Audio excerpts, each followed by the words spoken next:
very big welcome to Melbourne for the World Cup Gymnastics. Today, it's the finals day, one of the individual apparatus, and with 3 men and 2 women's finals coming up, I'm sure you will be mesmerised and captivated by the gymnasts who will defy gravity and demonstrate superhuman strength while showing poise, elegance, flexibility and agility. 15 countries and more than 60 gymnasts started this World Cup, and tonight the top 8 in 5 apparatus finals will be in action. We are live from Hisense Arena, and this state-of-the-art arena is nestled right here in Melbourne Park. And well, this precinct has a very rich history for gymnastics and Australian sport. The site of the first Olympics to be held in Australia back in 1956, and where Australia's first gymnastics team competed in the Olympics. Plus, this area has hosted the 2005 Artistic World Championships. I'm Shannon Byrne, and excited to be bringing you all the action from the Melbourne leg of the World Cup Series, and I'll be joined in commentary with 2 of Australia's top former athletes in Olympian and Commonwealth Games medalist Monette Russo and Commonwealth Games medalist and World Cup representative Sam Offord. And well, Sam and Monette, we have seen 2 great days of qualifying. What can we expect tonight in the first finals? There is going to be some fantastic gymnastics out here this evening, and really excited to be here again. Absolutely going to see some outstanding performances from the women on the vault and the uneven bars, so very exciting routines. And Sam, for you, a highlight for tonight, or is there something we should be really looking forward to in these 5 apparatuses coming up? We should be looking forward to seeing a whole swag of Australian athletes. That's been the biggest key for me after the 2 days of qualifying. Every single Australian that competed in the qualifying events have qualified through to their respective finals. So that's a fantastic achievement in itself, but placings and medals is what we're looking for, and I think hopefully we'll see some of those. As Monette pointed out, men on floor, pommel horse and rings to complement the women's apparatus. So super pumped and can't wait for a night full of action. Well, not too far away from the first rotation to start, and it will be the men's floor and the women's vault. And I guess, Monette and Sam, you have been to many events and also to events in this arena, but we're in the warm-up area, great access behind the scenes for our viewers. What's the nerves, or what's going through your mind at the moment? Yeah, great to see some access sort of behind the scenes here, and this is where the athletes are starting to get themselves a little bit psyched up to get out there onto the floor. So it's been all this preparation they've done out at their training centres, so now it's time to come out and perform, and just getting those nerves in order, getting a feel of all the apparatus and ready to perform. And I guess one of, Sam, the biggest, more spectacular events is the men's floor, which really is demonstrating a lot of elements tonight. Absolutely, there's all different types of elements: forward tumbling, backward tumbling, non-acrobatic stuff. You've got to be super powerful, but also show poise and artistic flair and control. So all of those aspects, not just on the men's floor, but on all of our apparatus.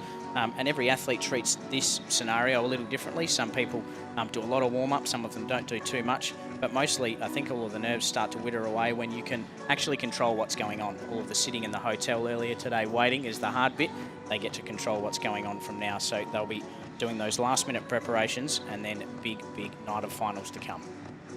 And obviously 2 Australians will be in action as well, so they will be kicking things off quite early in the program. Christopher Remkes and also Scott Poston, as we take you now live inside the arena. And over the last 2 days of qualifying, and also today and tomorrow ahead of the finals action, the crowd have been treated to the performance by majestic artists, which combine acrobatics and aerial artistry to create this daring dance fusion, and it's very skillful, beautifully choreographed by Kim Stokes and Les Livesey. So in terms of a great start for tonight, we will see, as I mentioned, 2 Australians in action, Sam, and other standouts we should be looking forward to tonight. Absolutely. Kazuyuki Takeda, you can see there in 5th position. So these orders are random. The athletes didn't place in these orders, but he will be one to watch. Christopher Remkes, I'm hoping, will put himself up into the medals. He did a slightly easier routine in the qualifying to make sure that he got into this apparatus final, but he has some huge difficulty, and I'm crossing my fingers that he can take away the gold medal in the men's floor at this World Cup. Yeah, very exciting indeed. And in terms of Takedo, as you said, he's actually in all of the men's finals tonight, so a very very, very full-on program. Absolutely, it is an individual World Cup, but these athletes train on all 6 apparatus for the men and all 4 for the women, mostly at home, so showing how strong they can be across all of the events. And we might welcome in, we've got a special guest joining us in commentary, Emily Little, who's part of the Australian gymnastics team, and she kindly joins us up in here, and we'll take a look with you. Emily, welcome at the women's vault, one of the more spectacular events, and good news too, 2 Australians in action. Yeah, looking forward tonight. We've got Georgia Godwin and Emily Little on the... I'm Emily Little. Emily Whitehead on the vault tonight, so really excited to see these 2 girls pump out 2 really good vaults. So we'll just see what happens. And in terms of the vault, it is the athlete gets 2 vault runs. The score is added together, and then the average to bring out who will be going for the medals tonight. Monique, some of the things that we should be looking to for those looking at the vault?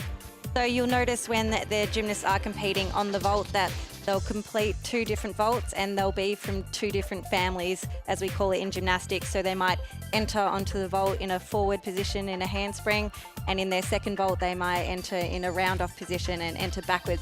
So those are the things you'll notice on the vault. Well, looking forward to getting your reaction, Emily, throughout the vault. It's a strong element of yours, but we will now welcome our athletes as we start rotation 1.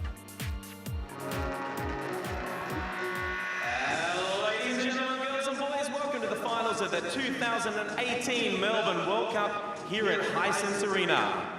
In this session, we had the apparatus finals for men on floor, pommel and rings, and for women on vault and uneven bars.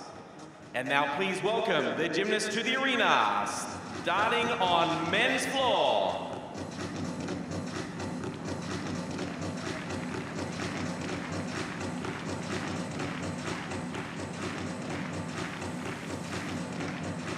Representing New Zealand, Caleb Ellis. Representing Lithuania, Robert Tavargol. Representing Australia, Christopher Remkes. Representing Japan, Kazuyuki Takeda. Representing the Philippines, Carlos Edriel Yulo. Representing Slovenia, Rok Lavora.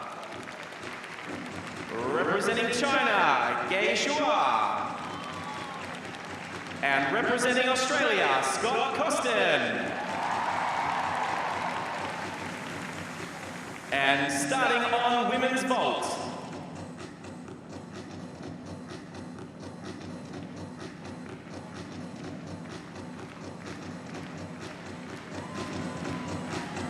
And representing India, Pranati Nayak. Representing Slovenia, Tiasha Kiselev. Representing China, Liu Jinru. And representing Australia, Georgia Godwin. And also from Australia, Emily Whitehead. Representing Singapore, Nadine Joy Nathan. Representing New Zealand, Charlotte Ryan. And representing India, Aruna Buddha Reddy.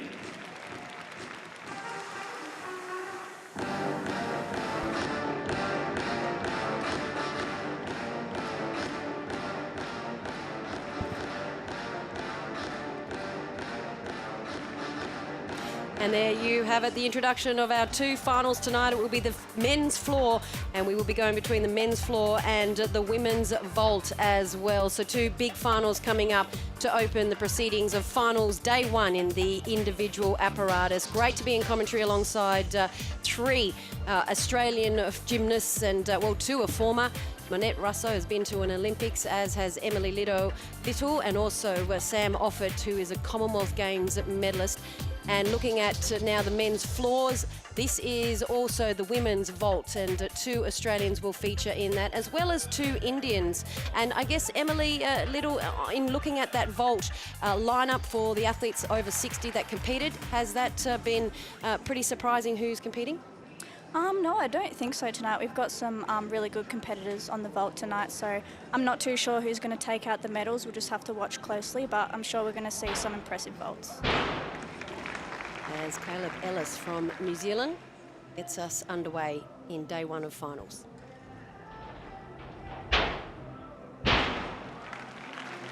Strong tumbling, his first 2 tumbling rows here. See the men having to do backwards tumbling, forwards tumbling, as well as some more non-acrobatic elements in their routine. Caleb starting really nicely with 3 clean tumbling rows. Just going slightly offline there, so he's stepping out of the floor. Not a huge deduction, but up on that. It's that non-acrobatic I talked about. Simple cartwheels just to get himself to the front.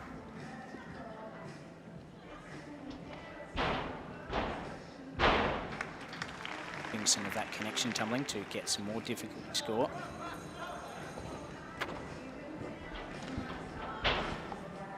Finishing with a full twisting double back. Nice landing there. The judges were pretty tight on the landings in qualification 2 days ago. Caleb started off very strongly there, 12.933 in qualifying for him, and he was actually the first reserve, but we did have one injury and subsequent pulling out of one of our athletes. So Caleb gets his chance, and he's definitely taken it there with a solid first floor routine tonight. Yeah, certainly the smiles from him and his coach, as you mentioned, coming into the side as a late reserve.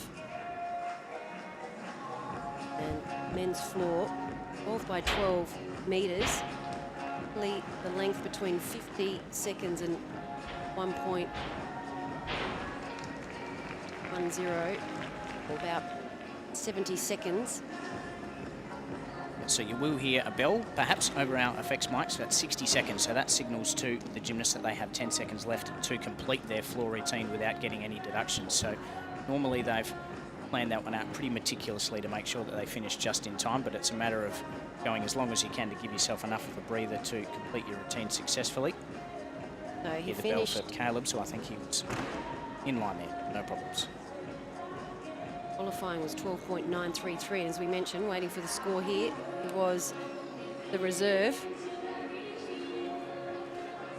Nervous wait here. Just going through it with his coach there. Always a nice debrief just at the end, just to go through what went well, what didn't. And all the while trying to catch your breath. I was going to say, apart from taking in a couple of big ones. But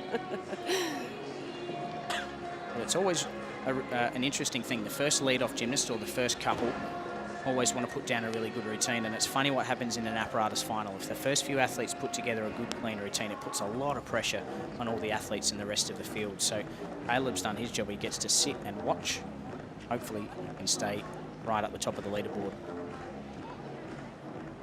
The next on the men's floor, representing Lithuania, Robert. While we wait for Ellis and the score, Tvargo is being called up to the floor for his first routine of the night. Beautifully stuck. Double tuck front. Notice he started on the side of the floor, not in the corner. Athletes don't have to start in the corner. That's just the longest route that you can take, so they often like to go from corner to corner, but changing it up. Really clean landing so far. You'll see gymnasts trying to land with their feet no wider than shoulder width apart. Don't get any deductions. Some clean. It's tumbling here, and he'll go into some of the acrobatic or circle work. He's done that quite well, trying to make sure that he's got nice straight legs, pointed toes, but most importantly, his feet don't scrape the floor, so well executed. Simple connecting tumble there. Get himself to the corner. Qualifying in third position leading into tonight's final.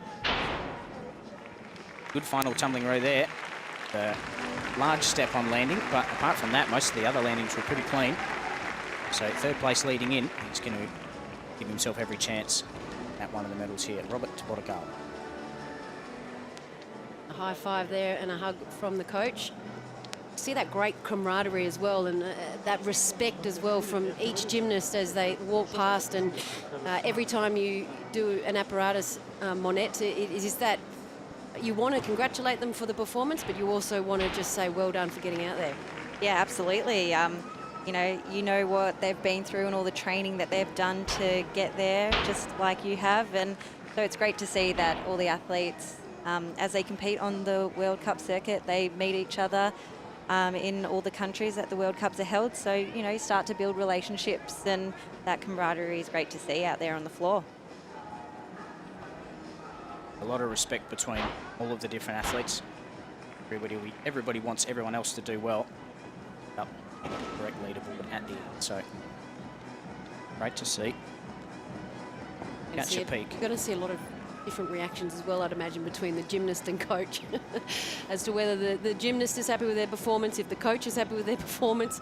So our first two competitors of the night have been pretty happy with what they've put out as we look now towards our first Australian gymnast, and wait for this cheer. So this could be one of the most exciting routines that we see for the next 2 days. Chris does perform a skill on floor, which I'm not sure whether he'll do it tonight, where he does a double somersault in the laid out position, so body completely stretched with 3 twists in it. Only 2 people competing in the world. Chris is one of them. Let's go, big fella. And he went for it. Just undercooked it, hands down on the floor, so that gets a 1.0 deduction. Just saving that one. Couple of duck steps. See the huge amount of power. It's just, as I mentioned earlier, he slightly less difficulty leading into tonight's final in the qualification rounds, and he's just not quite got today, but you can see the immense power that he has. Lots and lots of difficulty. Not able to spot his perfectly today.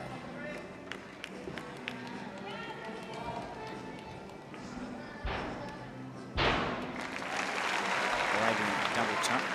It's a side pass. It's pretty difficult. Not many people doing that. So you hear that bell.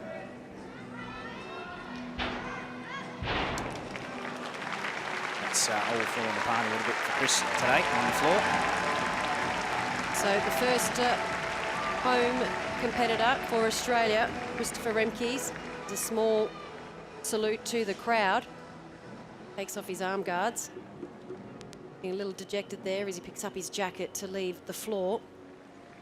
So we see a replay of some of this stuff here. So it's the double back tuck with double twist. Sam, like he said, he went and pulled out all the big guns tonight, and that's what it's all about in finals, though. But sometimes it just doesn't pay off like you want it to. And we can head now to the women's vault as well, as that is about to start. And Pranati Nayak from India with her first vault for the evening.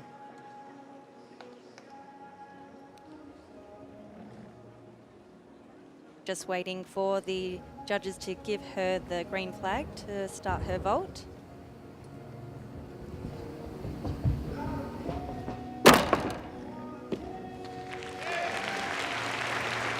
A really nice vault to start off the competition. Nice landing there. Yeah, so always tough to be the first competitor up on the vault and to start off with a strong vault. Not too many deductions there, landed nice and tight in the center on that line. So you'll see that there's some tram track lines that the gymnasts want to stay in between. And so she did look like she landed right in the center there, so not too many deductions. As the floor, Kazuyuki Takeda start his men's routine, and he has a very busy program. The Japanese gymnast tonight, he'll be competing in all 3 finals, the floor, pommel horse and the rings. Well, he starts, let's get in the second vault. So second vault from the Indian gymnast here. Standing at the top of her approach, 25-metre run. Here we have Pranati Nayak. And she qualified in 4th coming into these finals, so she's got 2 strong vaults here. So normally, not always the case, but normally athletes doing their harder vault first and then easier one second. Is that the case, Emily?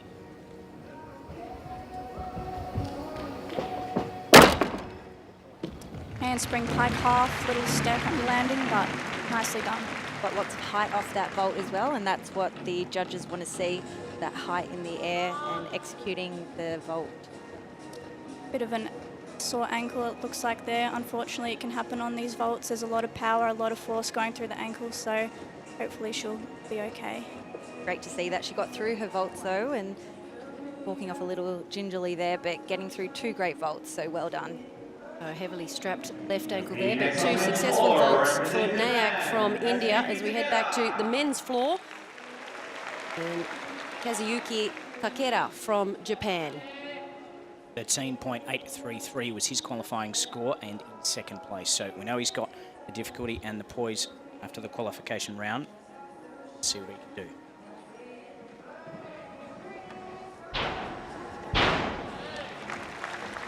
Double pike somersault to start with. See the gymnast putting 2 different skills together. Often they do that to call a connection bonus, so that adds even more value to your difficulty score. A couple of tumbling rows like that now.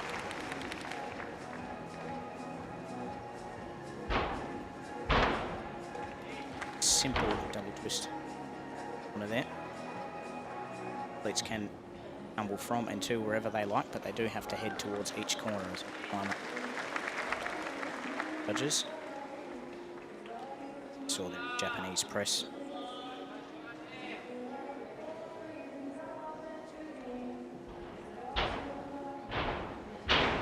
And building that difficulty, beautiful landing. 2.5 twist punch full. Take his time here, catch his breath, bell rings. Got final tumbling row. So finishing nicely with the triple twist. Astute eyes will notice that depending on how far around that twist landed, you have to complete the twist before you hit the floor. A couple of judges that will be keeping their eye on that, but apart from that, Takeda has put down a pretty successful floor routine in this final. So at the halfway mark of the men's floor final, had a competitor from New Zealand, Lithuania, Australia, and the man on your screen, Takeda from Japan, be appearing in all 3 men final apparatuses tonight as we head back to the vault and our second gymnast for tonight.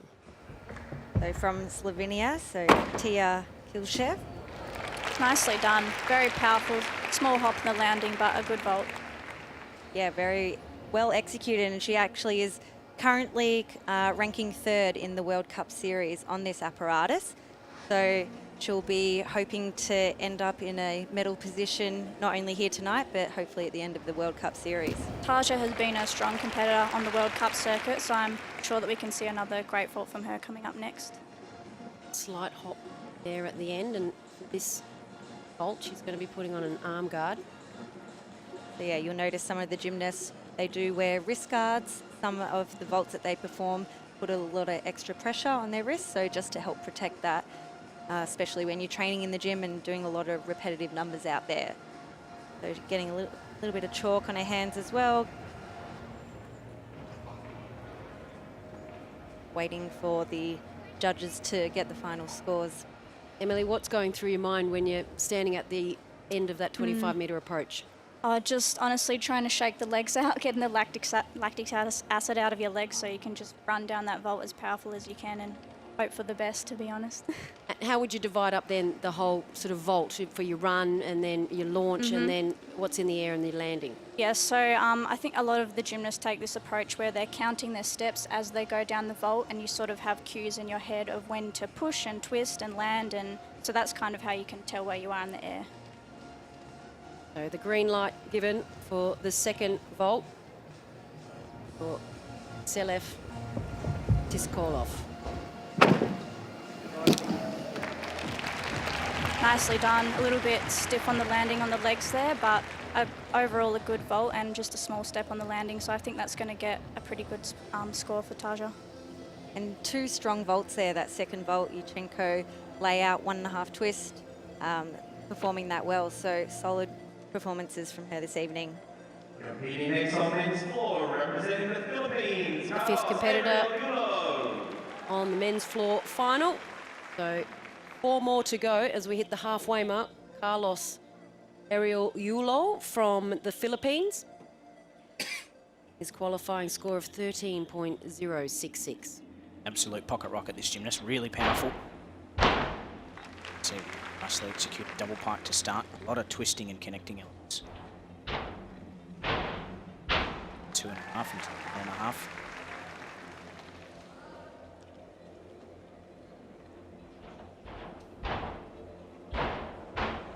3.5 punch half, and only just narrowly missing his nose on the floor. Don't quite get the timing of that, then that front salt goes a long way forwards rather than up. Makes it really hard to spot that landing.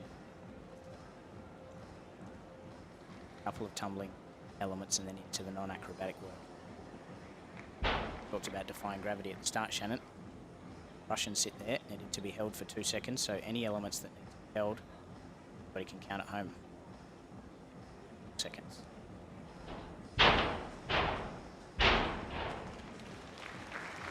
And building the connection with that front tumbling series. The final tumbling rope. Really nicely executed triple twist there, so getting all the different value out of his single somersault twisting elements. Apart from that 3.5 twist punch half into the corner that he's walking around now, that landed pretty low, and I think he landed outside the floor also. Relatively tidy routine, but I mentioned from qualifying 2 days ago, the judges were really, really hot on those landings, so hopefully that doesn't cost him, but a tidy routine from the man from the Philippines. Liu Jinru from China with her first vault. Handspring 1.5, very nicely done. Landed a little off to the side, but not too bad. Yeah, well executed in the air, but like we were mentioning before, want to really stay inside those tram track lines and just landed a little off to the left there, so we'll incur a few deductions. And next time we do see that, it does get a little wider as you go further, doesn't it, girls? The longer that you do your vault, they give you more leeway. So the way you get that is propelling yourself down that vault run as fast as you can and taking all that forwards momentum, taking it straight up in the air. So The length there of the actual vault is 1.2 metres. The width is 95 centimetres. And the height off the ground, highest point is 1.35 metres. So your run up of 25 metres, there's a lot of centimetres and millimetres in it. See the green flag ready for Liu Jinru, China, with her second vault.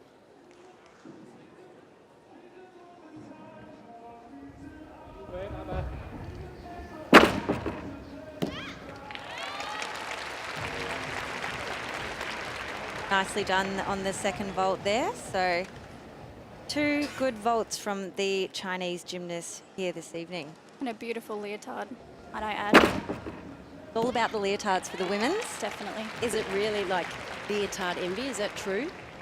It happens, yes. And both landings, though, were very similar, weren't they? Just slightly to the left and with the left foot just going over the line. Is that a small deduction? Yeah, so it can get up to 0.3 of a point taken off for how far to the side you land. So she will have incurred probably 0.3, I reckon, for that. Now back to the men's floor from Slovakia. Rok Klavora out on to the floor. The 6th competitor in this men's floor final. very experienced campaigner and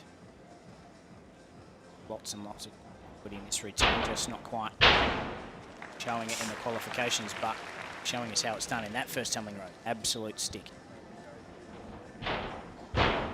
Very difficult front-side full turn into the double front.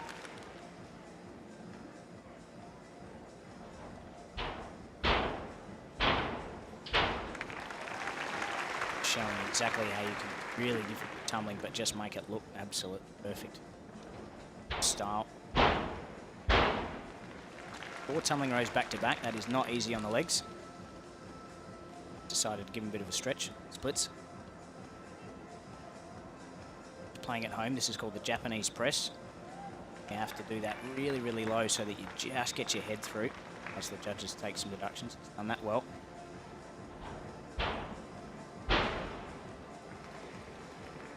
Gymnasts use those non-acrobatic elements to take a bit of a breather and give their legs a break.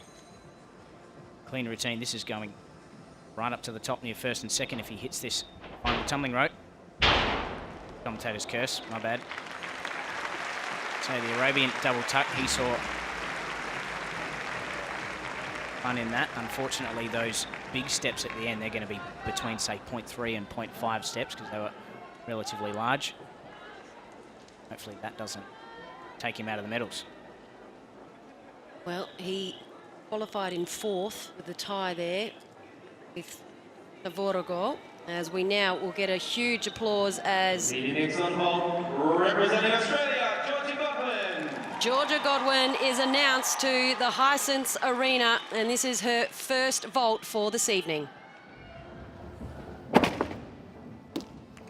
Oh, nicely done. Super full twist. Pretty much a stick for the landing. She'll be happy with that one. Well done, George. Absolutely. That's what the crowd has come to see, and Georgia has performed it for them, doing that beautiful vault, almost sticking the landing. Look like not too many deductions through the air there as well. Showing that nice straight layout position. You can see she really stretched her body straight, which is what the judges want to see. And nice solid vault from Georgia Godwin. We'll see another replay of it here. She was in 3rd place leading into tonight's final. So let's get her into 2nd or 1st. Very nice first vault. Regardless of where they finished in the qualifying, it is now 0. So they get 2 vaults for tonight. It will be averaged, and the highest average will be winning the gold medal here. Georgia Godwin from Australia with her 2nd vault.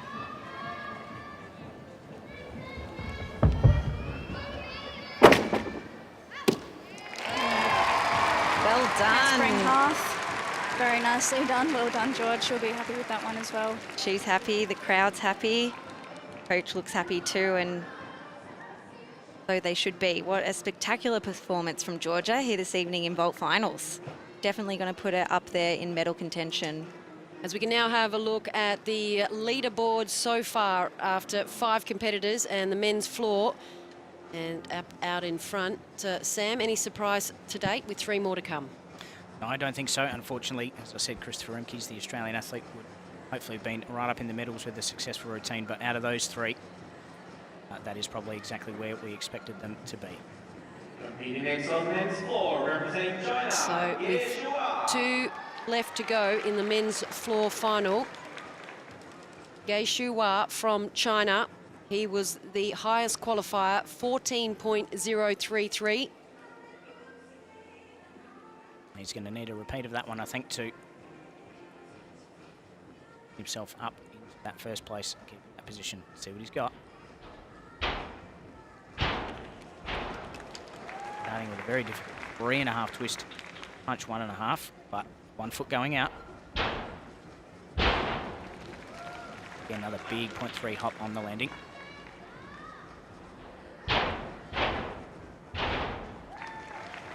So full twist into the 2.5 twist, so spend a bit of time not twisting to get over some of the distance, perhaps. 2.5 twist punch, double twist. So he's using all of the different single somersault twisting combinations possible here. Double twist. The corner having a quick lie down. Into the Russian ender swing, so doing 1 360-degree turn gets you 1 value. Upgrades each 360 after that, so nicely.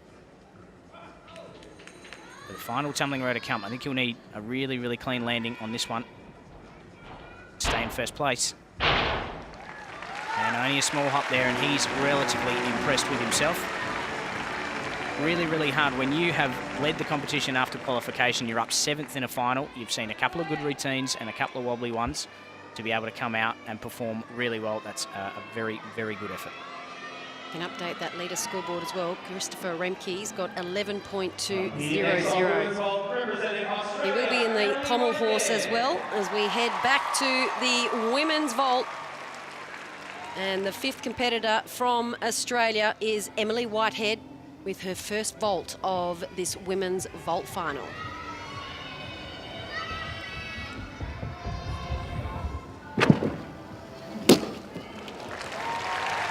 Good vault. Yushchenko 1.5 twist we have there. Nice height. small step back on the landing. I think this is a relatively new vault for Emily, so just getting her experience and the difficulty up, I'm sure they're happy with that one. Yeah, that was a nice vault, just landing slightly low. Might see it here in the replay. Just see her bottom goes back a bit and taking a few steps, but held on to it well. They're really hard, those landings that we call them blind landings, don't they? Where you land facing forwards, you can't see the floor. We'll see a good replay in slow-mo here. Backflip onto the horse and then see she's landing forward and no chance to see the ground. So really, really tough.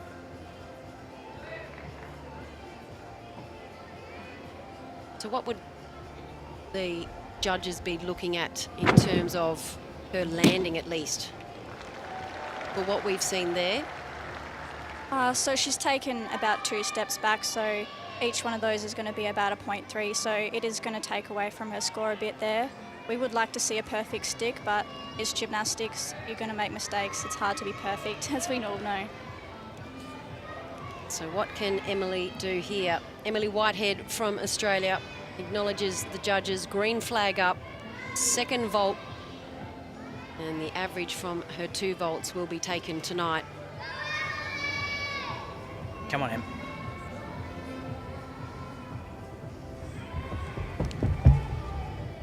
Nicely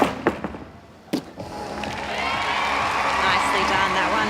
Much better landing there. Just a small hop on the landing, but a great vault from Emily, and I think she'll be happy with that one. Yeah, nice souk full, nice straight body layout, good landing. So, yeah, the coach is happy with that one, and Em should be as well. So we go from one Australian on the women's vault to the final competitor for the men's floor final. And representing Australia, being introduced to the crowd now, is Scott Costin, the 8th and final competitor. Came in with his qualifying score of 13.200. Starting off nicely, layout to front layout, double twist, bit of a hop on landing, but start. Nice double back with full turn. So his feet and knees held nice and tightly together, so form. And doesn't get any better than that, building into this one. Scott training up in Queensland.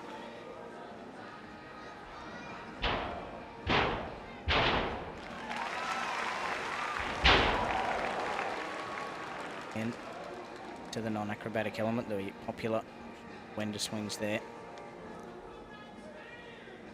Not quite as much difficulty as some of the other athletes to come, but if you keep it really tidy, still battle for the medals. So door is ajar. Gymnast not allowed to stand in the corner and stay still for more than 2 seconds, so a bit of arm waving there. Bell rings, 2.5 twist. Just coming out of that one a little late, and the 0.3 deduction on the step, but the crowd was pretty happy. I think Scott should be too. Hard to come up 8th. They have a little warm-up at the start, and then he's got to wait for all 8 routines, plus those girls' vaults to go, so he's got to keep himself warm and on the ball. Really good routine from Scott. Crowd loving that one as well. Everyone getting behind the Aussies here. Beautiful close-up of the handwork there on the floor. A lot of stress through the wrists and elbows. Competing next on women's vault, representing Singapore, Nadine Joy Nathan. So that concludes the men's final. And before we get to the final result there from Scott, we'll go back to the women's vault.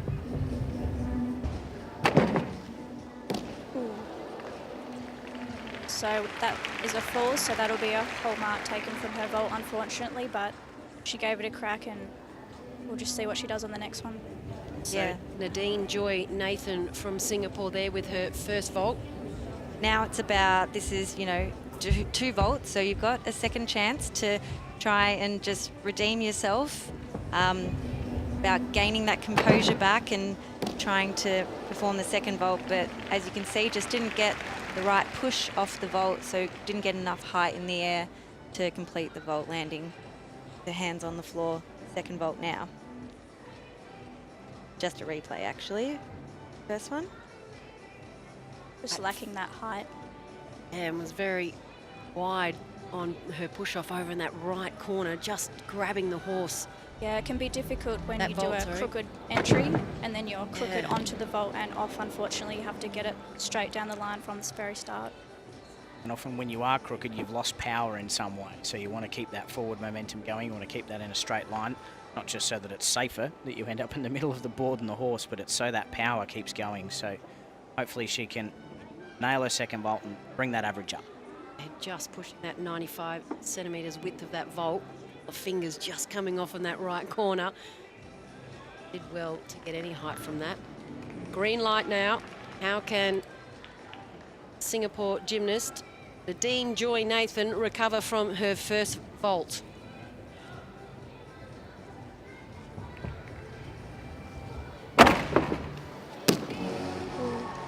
Handspring tuck. Unfortunately, another fall. I'm sure she's probably a little bit disappointed with that, but she came out on the floor today and she gave it a crack, and that's really all that we can ask. Absolutely, and you know, sometimes you can get the jitters from that first fall and it just sort of carries on to the second one. So we'll see that vault here again, and again, same, just not getting enough height and power off the vault there, so not getting that rotation all the way around to get her feet under. They came out in front, forcing her to sit down on that landing. So she was the third last competitor in the women's vault. Still to come, Charlotte Ryan from New Zealand and Aruna Uda Reddy from India. So two more competitors to come. Just seeing Nadine Joy Nathan there, as she qualified 7th. Both of her two vaults unsuccessful with the landing. On your screen now is Charlotte Ryan from New Zealand. See Charlotte looking over there. There's a tape measure just to her right or our left. If you're looking at the screen, you know exactly where she's going from, and the bar at the back is the maximum length. So here goes Charlotte. Nicely done, Ushenko full. Nice straight body, just a tiny hop on the landing, probably about a 0.1, but really nicely done. Yeah, great vault from the New Zealand gymnast. So showing that height in the air. If we get a replay here, see she pushed off that vault, showing that stretched out position in the air, and just a small hop on the landing. And news just coming through. We're just waiting for the results from the men's floor, but we have a big discussion with the judging panel, and it seems to be very tight between Geishu Hua from China and also Kazuyuki Takeda from Japan. And they are in a close discussion at the moment as to who actually is going to walk away with the gold in the men's floor. So we'll keep you posted on that, but let's keep with Charlotte Ryan from New Zealand in her second vault. Handspring tuck, unfortunately a fall for Charlotte. So one hole mark deducted there, but nice first vault. We'll just see where she ends up in the rankings. Might not be up on that medal podium, but again, like we were talking about, that blind landing in here, you can see handspring onto the vault, front tuck, and just opening out a little early there, not being able to get her feet underneath. Absolutely. You've seen this replay. Look, she kicks out really early. And often that's because in a final, you're really pushing to try and give away minimal amount of deductions as possible. She's kicked out early to try and prepare for a stuck landing, and it's come unstuck. Emily Little, how do you approach the vault? Something that is a good apparatus for you. How do you approach it in terms of your difficulty, first vault or second? So the first vault is always the most difficult. You do your hardest first so you can kind of get it over and done with.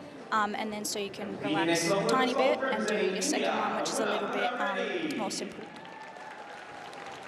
As we'll see what happens here for our final competitor in the women's vault final, Aruna Uda Reddy from India. Handspring pie path, really nice landing. That was a nice vault. Yeah, so great vault to start off her finals. And she qualified in second coming into these finals, so she does have two strong vaults here to perform. She was the one that split the two Australians in qualifying. We see another replay of that vault here, so almost in a laid out position, wasn't it, girls? It was pike at the start, but she really opened that out and spotted that landing in time. So a strong second vault here should keep her somewhere near that second place that she had from the qualification rounds, I would think.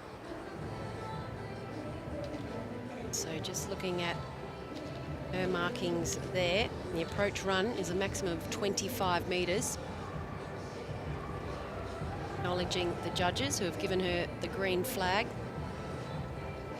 And Buddha Reddy from India with her second vault and the final vault for this women's final.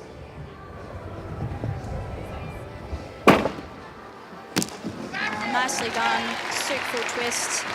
I'm sure she'll be getting a medal with those vaults, so Definitely up there in contention to get a medal. Again, a strong performance from Buddha Reddy from India. So great to see that she's executed her vaults in qualifying and again in finals.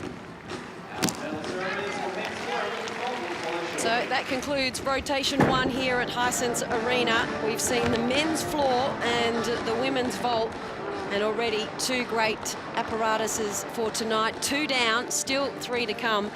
And we hope you're enjoying all the action right here in Melbourne.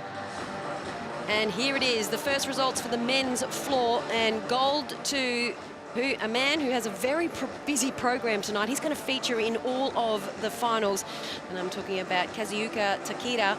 He's picked up gold just in front of Geishu Hua, and then for Lithuania, the bronze going to Robert Tavargo. So they're your 3 finalists and medalists for the men's floor, and it's been a great competition with our 2 Australians just falling short. But for the women's vault as well, the final calculations from that final vault from Reddy Buddha.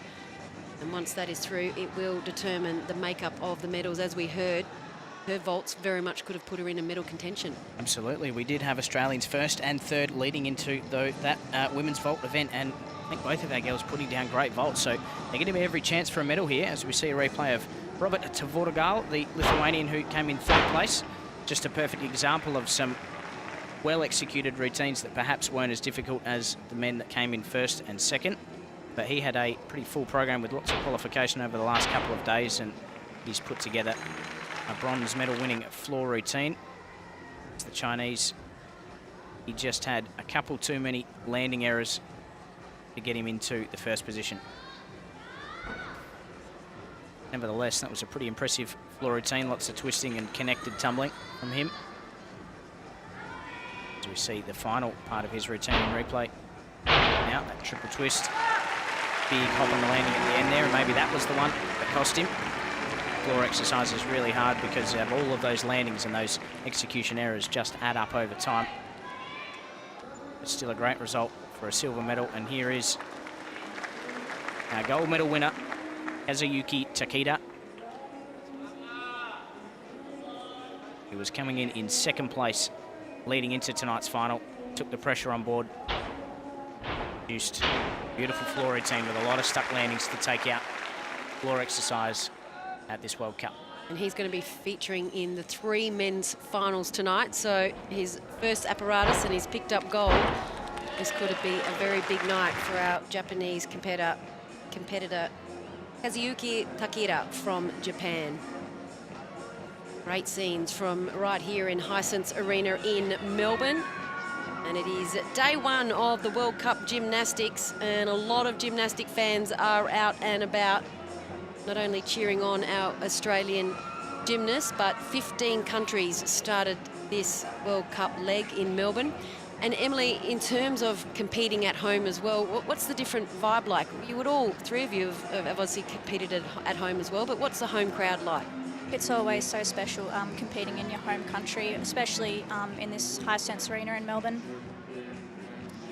And there we go. Here are the results from the women's vault that is just being shown around the arena as well. And there are the 3 as they stand. Well done to Slovakia's. The gold medal is going to Kiselev Tiskolev. And also Emily Whitehead from Australia has picked up the bronze. And we saw the final competitor in the vault, Aruna Buddha Reddy, picking up bronze from India. Yeah, great to see the Aussies up there on the podium. Emily did some great vault this evening.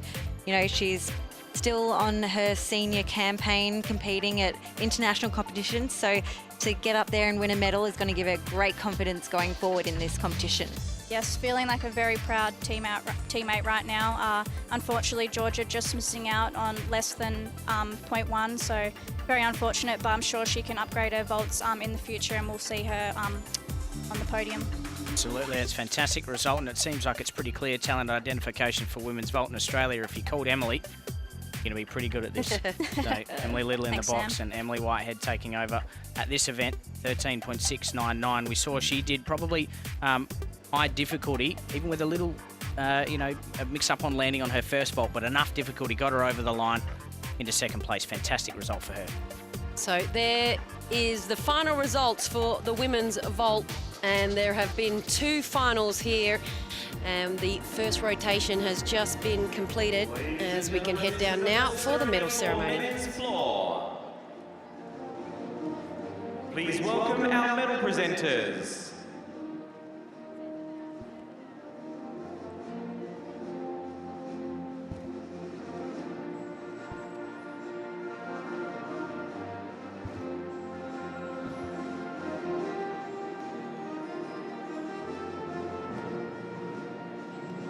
Presenting our awards, we have Shinichi Araki, FIG Judge and Floor Supervisor.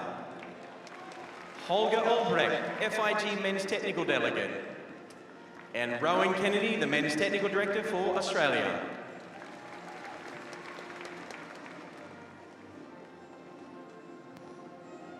And the winner of the bronze medal, representing Lithuania, Robert Vabalgol.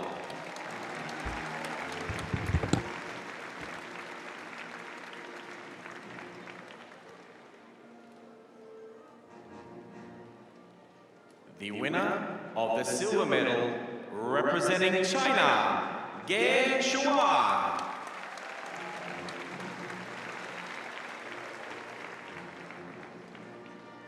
And the winner of the gold medal and the 2018 Melbourne World Cup champion on floor, representing Japan, Kazuyuki Takeda.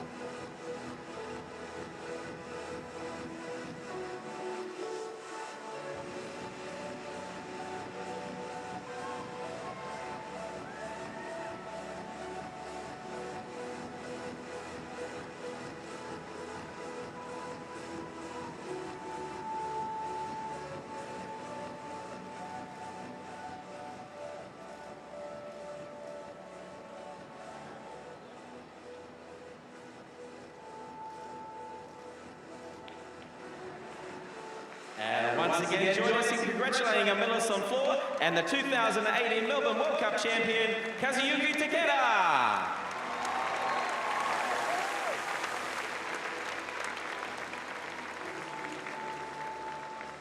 Ladies and gentlemen, please be upstanding for the national anthem of Japan.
And congratulations once again for our floor medalists.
medal ceremony for women's vaults. And please welcome our medal presenters.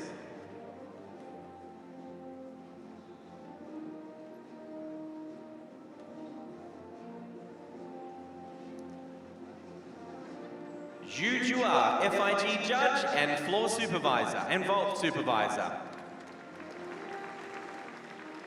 Johanna Grapp, FIG women's technical delegate. And our event ambassador, Ali Raceman.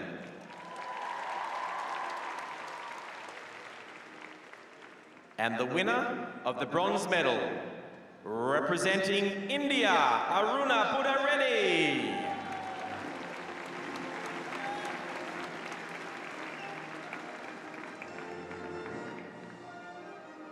The winner of the silver medal, representing Australia, Emily Whitehead.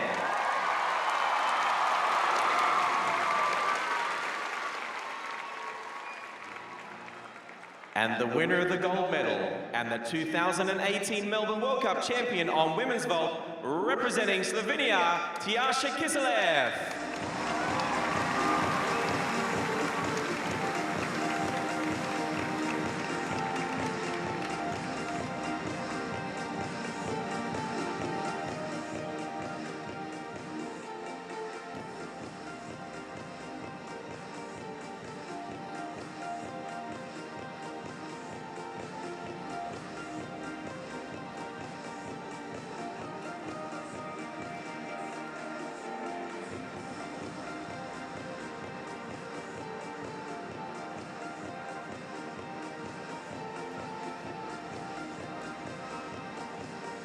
Ladies and gentlemen, please be upstanding for the national anthem of Slovenia.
And a very emotional Kiselev Tiskolev claiming the gold medal there on top of the podium, and they are the medalist. Emily Whitehead picked up silver, and Aruna Pudareddy from India, the three medalists in the women's vault. Still so much action to come in the World Cup Gymnastics Melbourne, and that is the first rotation finish, but still to come. The pommel horse, and hope you're enjoying all the action live from Hisense Arena.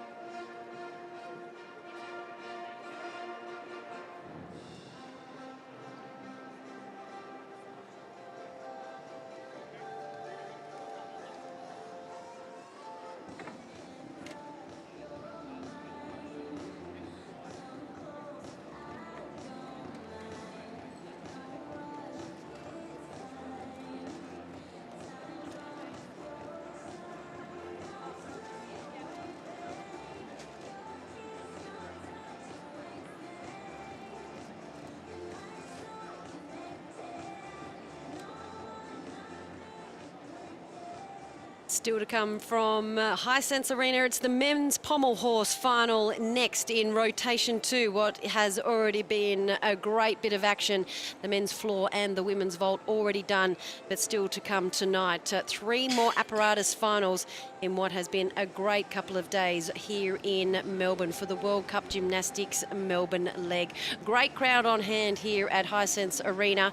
And here is some of the highlights from the men's floor earlier tonight.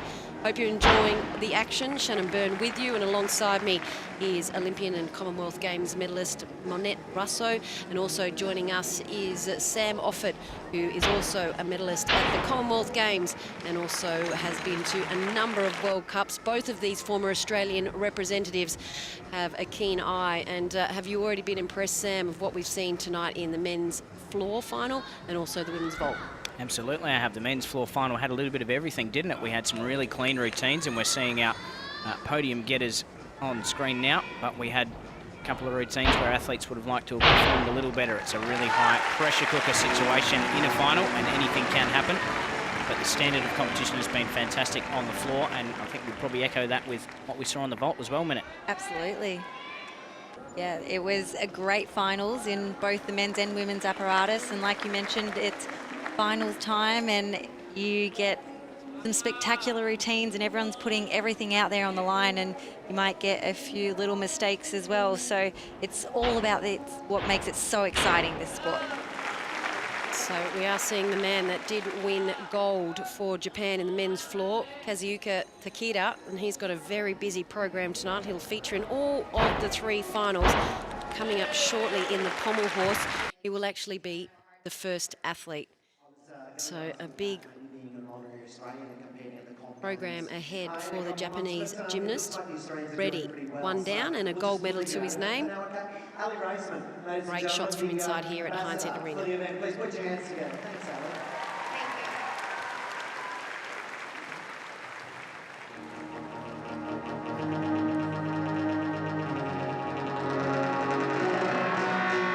And in the next final, we have the athletes competing on pommel.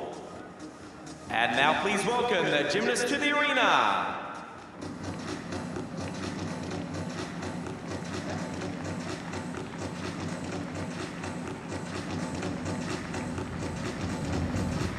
And representing Japan, Kazuya Takeda. Representing Chinese Taipei, Li Chikai. Representing China, Weng Hao. Representing Croatia, Christian Vagrinsky. Representing Australia, Michael Tone. Representing Japan, Kohei Kamiyama. Representing Kazakhstan, Nariman Kubanov. And representing Australia, Crystal Remkes.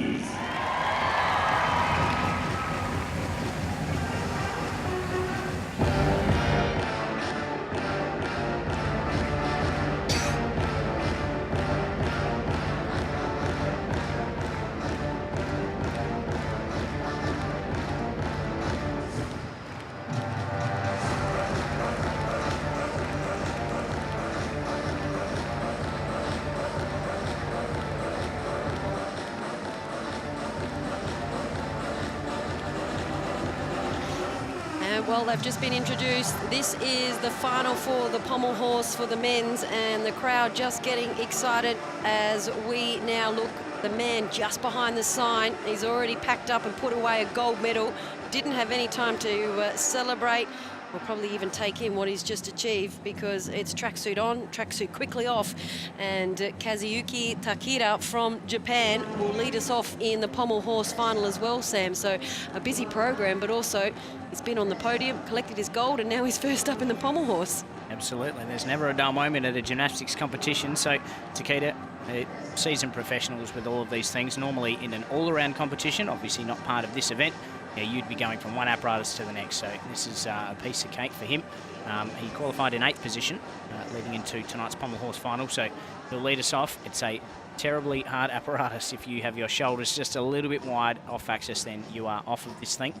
and anything can happen in a pommel horse final. So looking forward to see what our Australians can produce. Christopher Remke's probably not happy with his performance on the floor, but he's got a chance to redeem himself, and Michael Tone will be out to show Australia what he can do on this apparatus also. And we can see that they're getting the apparatus ready for their pommel horse routines, the men here, and measuring the width of the handlebars.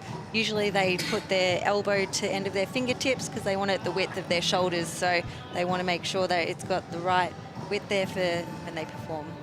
So the pommel horse, 1.15 metres in length along the top. A good routine. They will travel along the entirety of the pommel horse as well. Plenty of different elements. We can talk through some of those as we go, but Takeda, successful floor. Confidence will be high. Let's see what he's got on the pommel horse.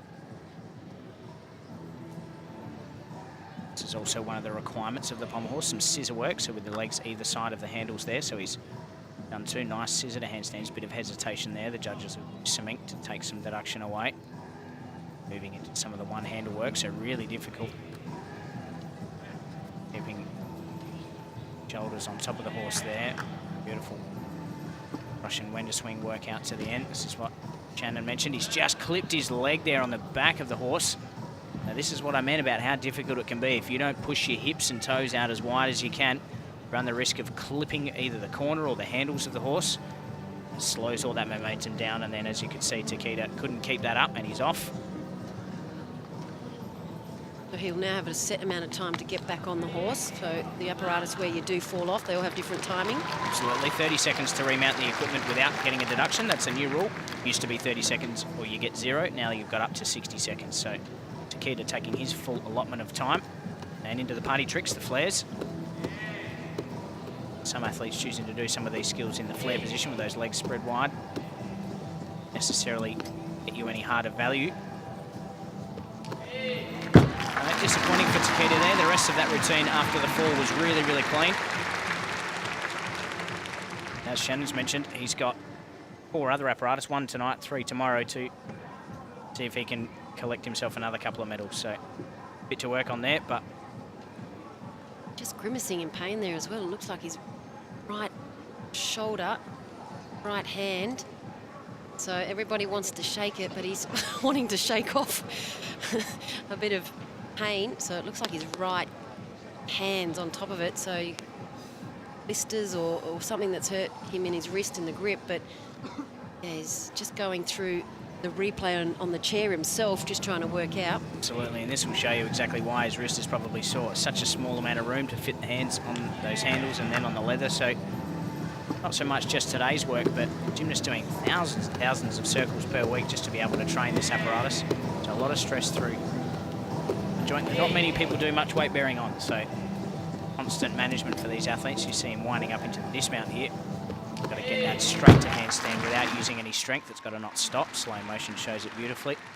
Just upgrades the value of that dismount by then returning back to the opposite end of the horse in the handstand position. So good difficulty. He had skills to be able to pull it off, but man that really impressed me in the qualifications, young man here, Lee from Taipei, doing most of his work in the flare position with legs apart, and he, not mistaken, was our leading qualifier leading into this apparatus. So certainly was. 15.133, Li Chi Kai from Chinese Taipei. Absolutely, and this stuff is really impressive. Flares with his hands outside the width of the handles, really difficult. Just change of speed as well. Clearly, and you do have to have legs separated really wide for the judges to not take any deductions, almost in different postcodes. Great movement of the horse as well, 1.6 metres to work with.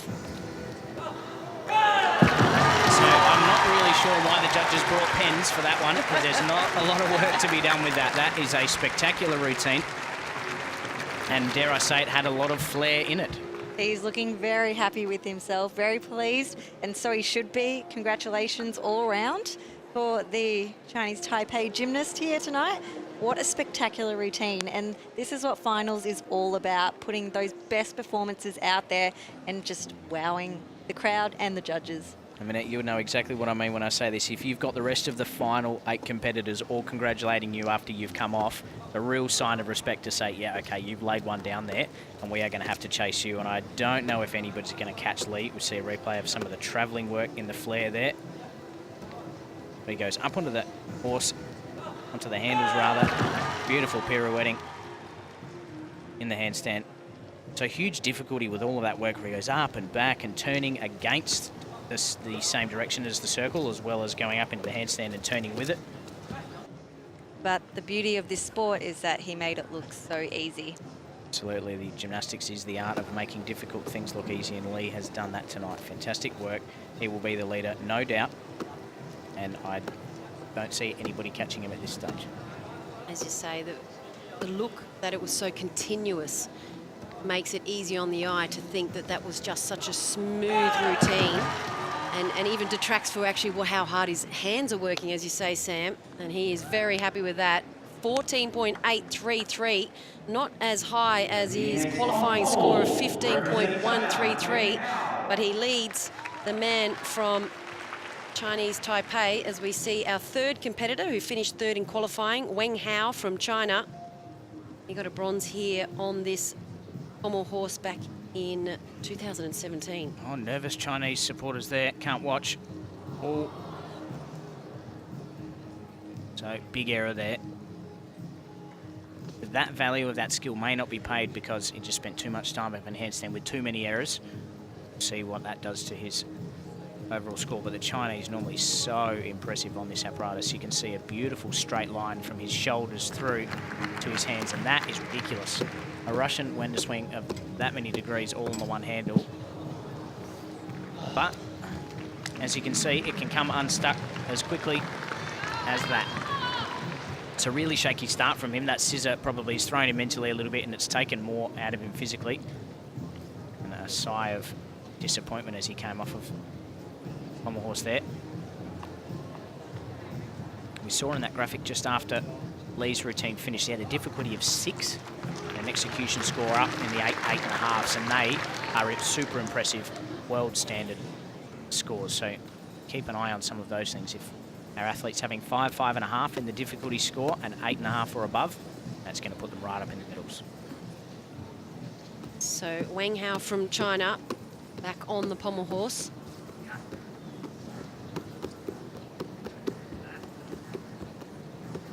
Again, beautiful Russian Wender work. He's doing it on the handle and also in the travelling, as well as he did it on the one handle earlier. So up into handstand, and he's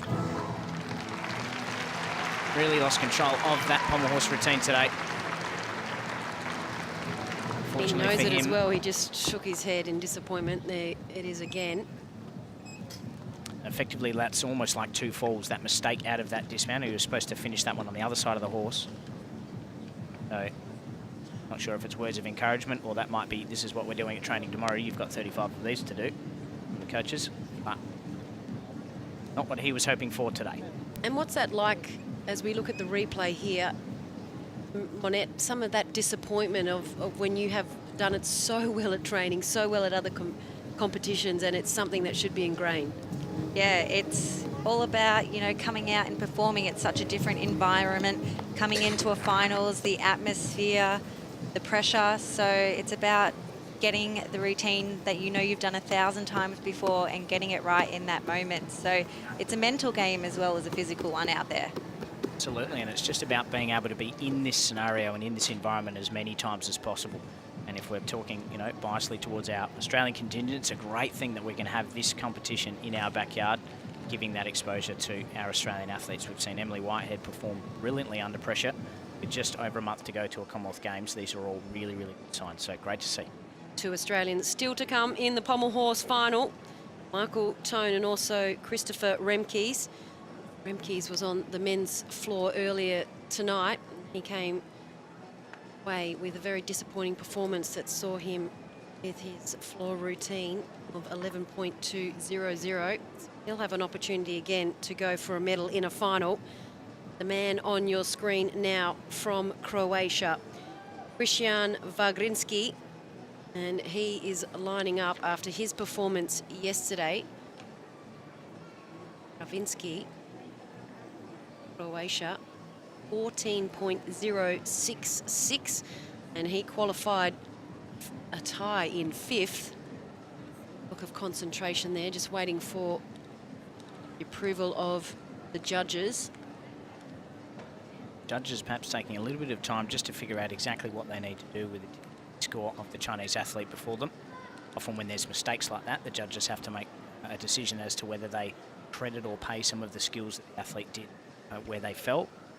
So there's really clear-cut rules for that, but they have to go through that process. Sometimes, so great camera shots there of just doing their work. This is a normal thing. Athletes know that they've got around about 60 to 90 seconds normally for a routine to come out, but sometimes it takes a bit longer. Seasoned professionals wait until judges are ready, which they are now. Representing Croatia,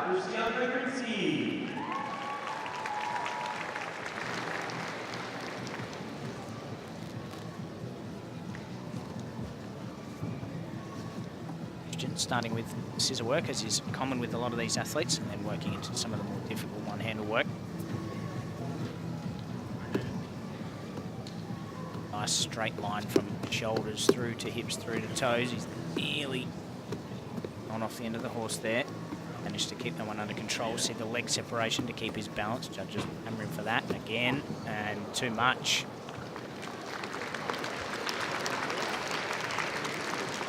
He was really trying to fight through that. A few little errors, kept fighting back and just couldn't hold on to that one at the end there, coming off. Absolutely, coaches really want to see that. They want to see you fight and not fall off the apparatus. Tried to do that with as neat a form as possible, but sometimes you've got to cut your losses, so see if you can finish strongly.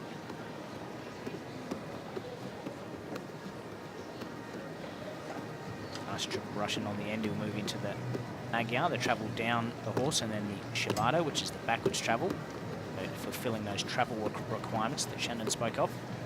To the more simple triple Russian Wender swing, and that is a coach killer. If you take a step on a landing on the pommel horse, you'll be repeating that dismount again in training, so no need to give away execution deductions. It's always a simple landing from pommel horse. It's one of the things you are blessed with. So not the routine you would have hoped for. The fall would have taken him out of the medals, but plenty of things to work on for him, but great to see this athlete in the final.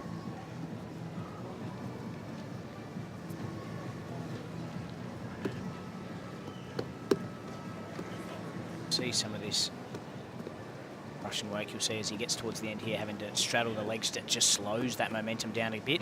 Try it again, similar thing, but just the process of doing that. Shoulders falling backwards past the level of the horse.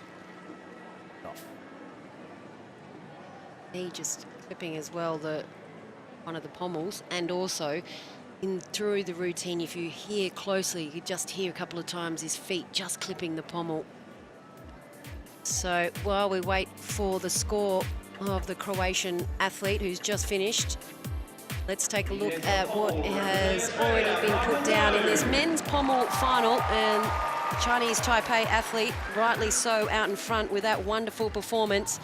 But Michael Tone for Australia in his first final for tonight.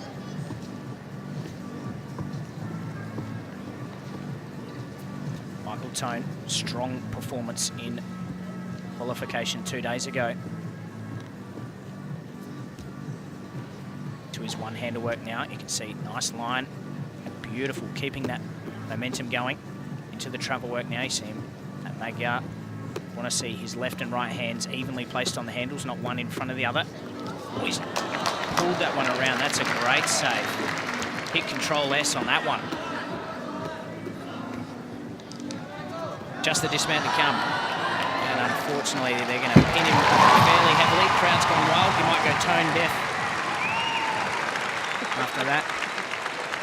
But nice performance. Crowd saw enough to give him a nice round of applause, but just that hesitation, and we may see that in replay, the hesitation from the press to handstand. I think that's what he's talking about with Coach Sean there, to get to the top of the handstand in that dismount, and our judges will really, really hot on that. But there's only been one really, really high score from Lee, the Taipei athlete, to start, as we see replay of Tone here. But So plenty of room for him to get into medal contention. Hopefully that dismount didn't cost him too much. Good recovery through it, but as you mentioned, just before the dismount, holding on too long. And as you mentioned, Shannon, there was that continuous. Absolutely, clipped the horse on the way down, on the way through. See, up onto the handle, clips that leg, slows the momentum down, and then really having to muscle that one up. So the judges want to see you. They realise that you use strength, but they want to see it look more really flowing and go straight up into handstand in order to get no execution deductions. So legally await his score, and hopefully it's close to Lee. So all eyes up on the scoreboard here. Michael Tone from Australia, 5th gymnast in this pommel horse final. 8 athletes throughout the final as well for all of the finals tonight. 5 apparatus individual finals coming your way from Hisense Arena. We've already seen 2 finals, and it was an enthralling men's floor and women's vault. Just waiting on the final results here for Michael Tone from Australia, a nervous wait. Absolutely, they seem to have finished judging. Judging supervisors coming over to have a quick discussion with them. So as we saw there, 12.9, difficulty of 5.8, which is around about what he needs for world-class performance, but 7.1 in executions where it might cost him. But we'll see a few more competitors to come if he can hold on to one of the medal positions. But this Japanese athlete, Japanese and Chinese, as we mentioned, brilliant exponents on this apparatus. Let's see what this athlete has to show us. Kohei Kamiyuma from Japan. 3rd last competitor in the men's pommel final. And he can't quite believe it, but he's off. They say that the pommel horse for men's is like beam for women's. Yeah, absolutely, it's like a beam with handles. One of the hardest apparatus to master for the men, and on it just said there, the beam, one of the hardest as well. And the result coming through for Michael Tone as well, sits in 2nd on the leaderboard. So this is the 3rd last competitor, Kohei Kamiyuma, trying to get back on the pommel from Japan. If he's got enough difficulty in this routine and does the rest of this really cleanly, could still get himself up high towards the leaderboard. Never really over in pommel horse finals. See, beautiful line, nice speed about his work. Stacked with difficulty so far too. He's come unstuck again a little bit there, but saved that one. And that's really uncharacteristic too. Trying to show a bit of flair at the end there and artistic style, and nearly came back down onto the horse. He sees the funny side. Judges will see the deduction side. So as we said, Michael Tone there, 12.9 from Australia in 2nd place. So just waiting for Kohei Kamiyuma, who's just finished. His score is still to be added to this, but as it stands, this is what we've got after 5 athletes have gone through. Japanese competitors just finished. His score hasn't been added to that, but Michael Tone from Australia, with Lee out 14.833, he did have a magnificent performance. Absolutely, it was the clear standout in this final thus far. As I said, there's such high difficulty and he executed it brilliantly. It's going to be very hard for anybody to catch him, but see the mistake there from Japanese gymnast that's just finished his routine. Close-up work there of scissor work, one of the requirements on this apparatus. That was the close shave. You'll see here just taking that hand off to show the style. So the gymnasts actually have to, technically when they call a dismount off of this apparatus, you have to let go of the horse and land on the ground. So his feet hit the ground while his hand was still on the horse. So that'll probably be a 0.3 deduction. So they all add up, and hopefully for Australian Michael Tone's sake, it's lower than 12.9. Our second last competitor is Nariman Kurbanov from Kazakhstan. Nice long lines you can see makes it look pretty effortless on this apparatus.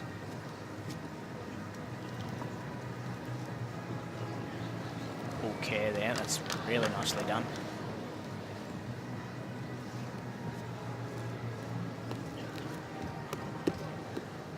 Tong Fei at the end there.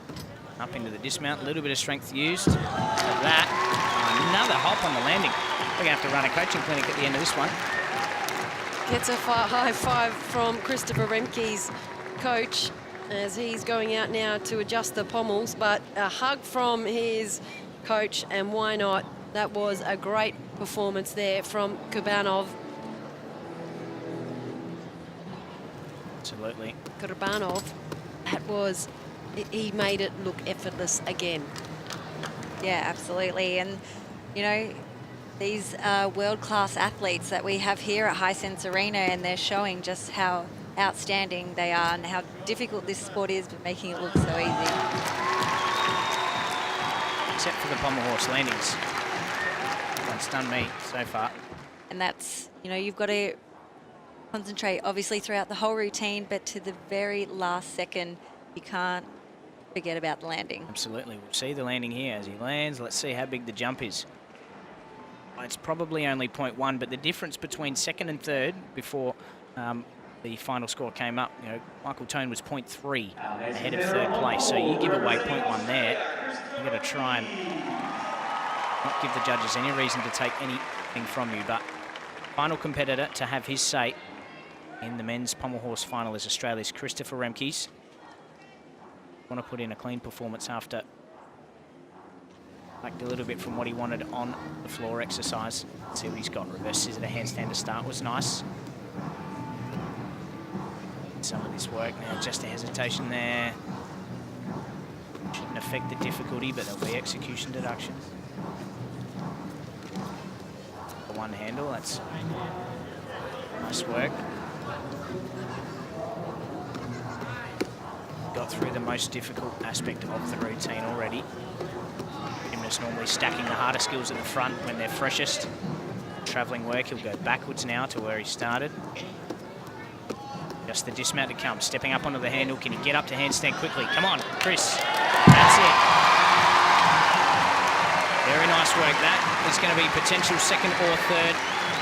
I don't think you can catch Lee with that one. It just didn't have the exact same polish and perhaps not the difficulty score of the Chinese Type A athlete who was clearly out in first. But that could see him into the medals on the pommel horse.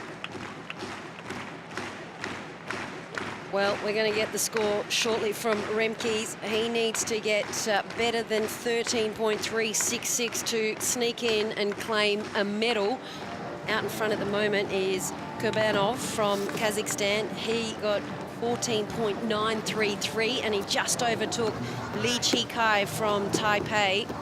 Chinese Taipei athlete got 14.833. So he's in bronze at the moment, and all eyes now on Australia's Christopher Remkes. Has he done enough to snatch a medal in the last performance of the men's pommel? He'll need 13.366 if he's going to take bronze. He's going to need better than 14.833 to get silver. I think it's possible for him to pick up that bronze medal. Silver might be a little too far away, but I thought Lee was going to win, so that shows why I'm up here commentating and they are down there judging. But regardless, that's a very good routine from Australia's Christopher Remkes, and 13.4 will do it. And he snuck in.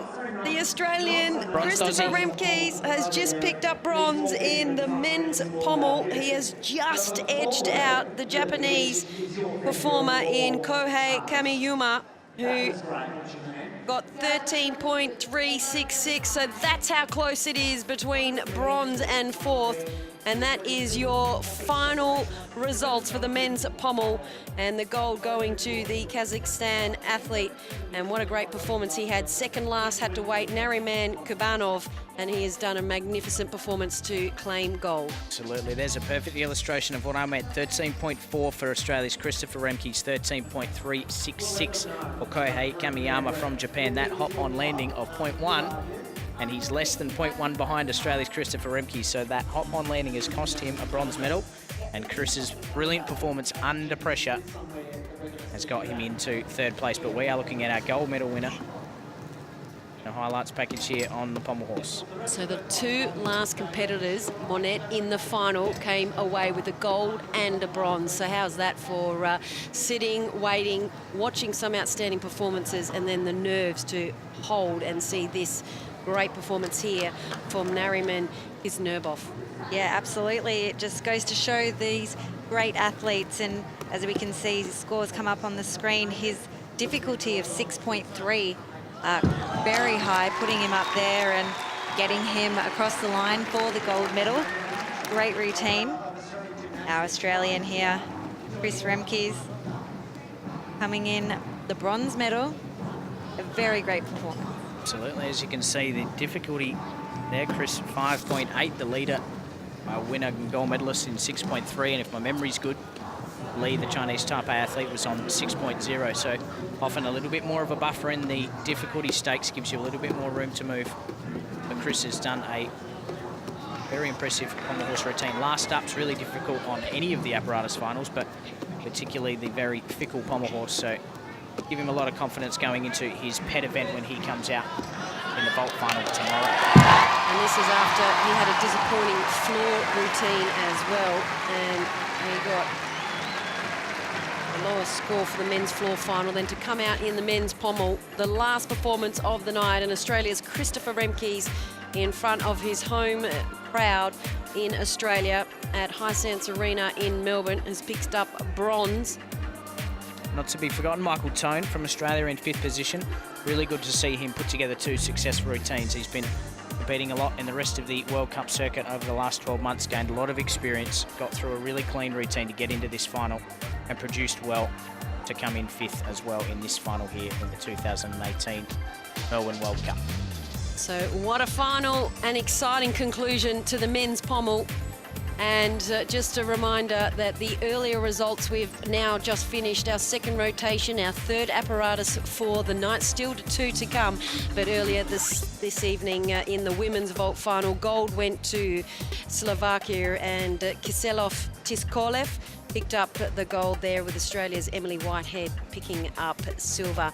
And the men's floor earlier in the night as well, it was a magnificent performance from the Chinese athlete. Also, it was actually the gold went to Japan, Tazuyuki Takeda. And we can head now down to the medal ceremony for the men's pommel.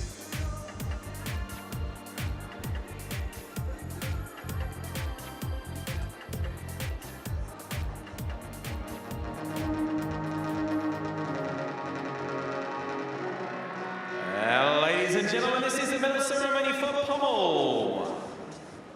Please welcome our medal presenters.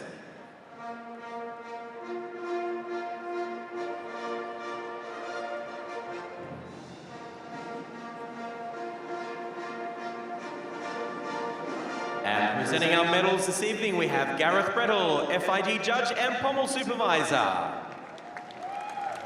Holger Albrecht, FIG Men's Technical Delegate.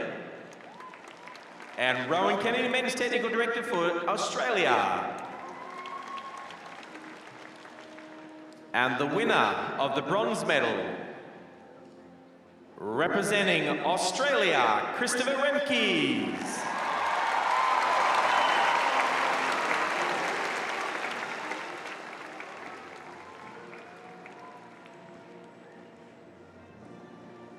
And the winner of the silver medal, representing Chinese Taipei, Li Chikai.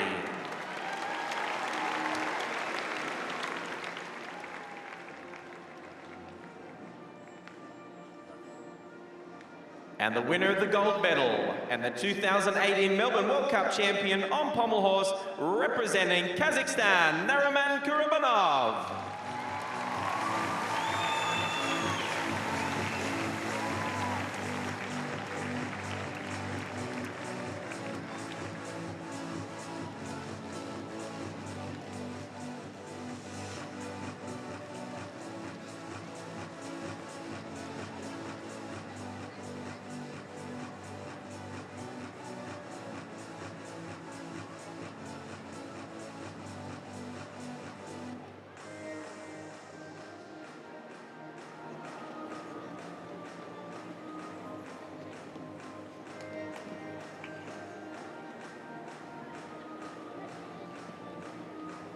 Ladies and gentlemen, please be upstanding for the national anthem of Kazakhstan.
And a big congratulations there. They are our medalists for the men's pommel horse final. And it was an emotional Nariman Kurbanov from Kazakhstan picking up 14.933 in his final score. The difficulty 6.300 with an execution 8.633. And picking up the silver medal was Li Chi from the Chinese Taipei. And he was 0.1 behind. And in third, Christopher Remkes from Australia, 13.400. Hope you have enjoyed the 3 apparatus finals so far, but so much more action still to come in one of the show's signs of strength. The men's rings final is not too far away, along with one of the more spectacular events, the women's uneven bars final. 2 big rotations still to come. Hope you're enjoying the action live from Hisense Arena. Just looking through the crowd, and you caught my eye, and it's because your daughter looks just like a gymnast. You can pick them, you know, like, I'm not being like discriminatory or whatever, but that's a gymnast there, so you get to, it's your hair, it's the bum, it's the, you know, the nose put up, and the posture. Like, you know, you've got lots of girls all sitting like this, but all the gymnasts are sitting like this. They look so fantastic. Where are you from? We're from Perth. You travelled a fair way to get the World Cup. Absolutely. Yeah, quite an event. Excellent. And what brings you in, but why specifically coming to the World Cup? Mother and daughter, passionate with gymnastics, and very proud of her, being level 6, and just coming here, really looking forward to the event. So you put in a lot of effort to make sure that she's good. She does it herself. So, what's your favourite And just the highlights here from the bronze medal performance from Australia's Christopher Remkes. He was the final and 8th competitor in the men's pommel horse final. He had to wait for 7 gymnasts to go through, and he snatched bronze with his 13.400. Loves performing to a crowd, does Chris, so perhaps getting up in 8th position, knowing exactly what to do with a good storyline behind him is what he needed, but great pommel horse routine. And great to see that out of the 3 finals, Australia has picked up 2 medals here this evening, with the silver medal on vault in the women's and the bronze medal on pommel horse. So we're going in strong into this World Cup competition. And especially with only less than a month away until the Commonwealth Games. The Commonwealth Games team for Australia to be announced in the next couple of days. And we just see the final replay there of the gold medalist. And he was the second last competitor as well, Nariman Kurbanov from Kazakhstan, with a brilliant performance, picking up 14.933. And still to come, it's our 3rd rotation and our final rotation for this evening. And I know the man standing next to me would be very excited about what's coming up. It was one of his pet events, and Sam offered the men's rings final is going to be something pretty spectacular. Absolutely it is. Rings is, I mean, they're all spectacular apparatus. It's hard to pick one over the other, but one that you did before yourself and liked is probably an easy way to do it. Men's rings is one of those fantastic apparatus where you have to show exact precision of strength. Everybody watching at home can count 2 seconds for all of those holds. It's just a great apparatus to watch. Yep. Well, you picked up the Commonwealth Games gold medal 2010. The rings.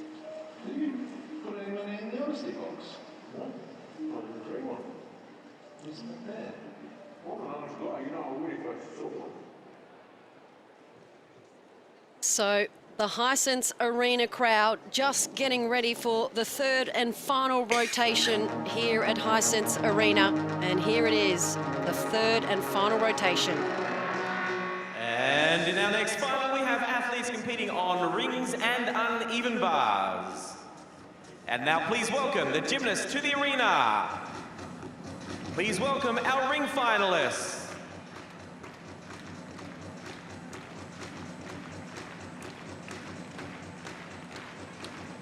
Representing Kazakhstan, Yerbal Jantikov. Representing China, Wu Guanghua. Representing Japan, Kazuyuki Takeda. Also from Japan, Kazukai Asato. Representing Australia, Michael Tone. Representing China, Ma Yue. Representing India, Patra Rakesh. And representing Australia, Michael Messia. And now please welcome our uneven bar finalists.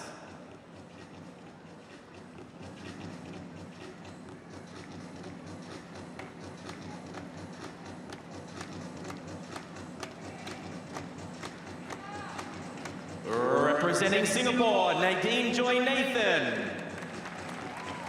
Representing Australia, Rihanna Mizzen. Representing Malaysia, Farah Ann Abdul Hadi.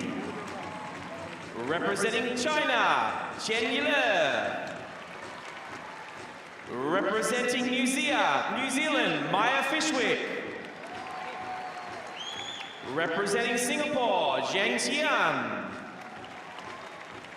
Representing Australia, Georgia Rose Brown.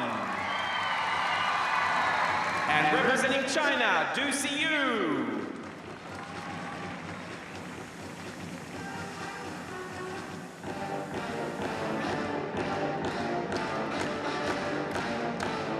So 4 Australians in the final 2 apparatuses in this rotation. That is the 3rd and final for day 1 of the finals action here at the World Cup Gymnastics in Melbourne. Great to have your company, Shannon Byrne in commentary, and alongside me, Olympian and Commonwealth Games medalist Monette Russo, and we're joined by Commonwealth Games medalist Sam Offord, and he picked up gold back in 2010 in the rings. So this will be an event that he will know a lot about. And I guess, Sam, about now when you're walking out to perform, you did it in 2010 in Melbourne, so it would have been in front of a crowd similar to what we're going to see our 2 Australian athletes confront now.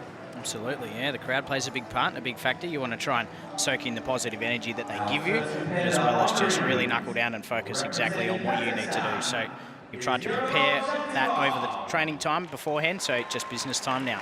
And where did you stand in the rankings? We just saw Christopher Rimkes in a beautiful performance, the 8th competitor in the pommel horse final, and came through and got the bronze medal. Where were you when you claimed gold? What order?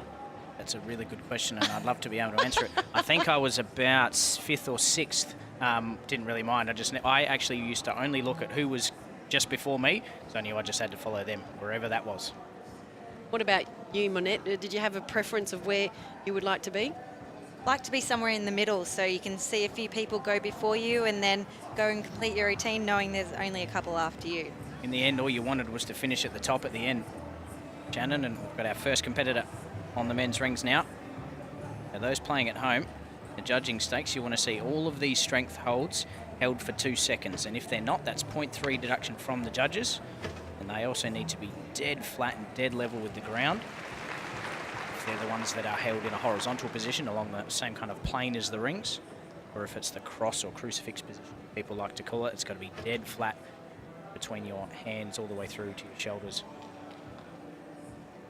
Great strength shown by Ibol Yatikov, Kazakhstan. Big wobble on that giant swing, which will be heavily penalised. But a rare dismount there. The forwards double pike, not often done. Difficult one to land, as you said. We've said before, rather. The blind landing, so you don't see the floor as you come out. That's a really tough thing to do, all of those strength elements. Then you have to do a couple of swinging elements up into handstand.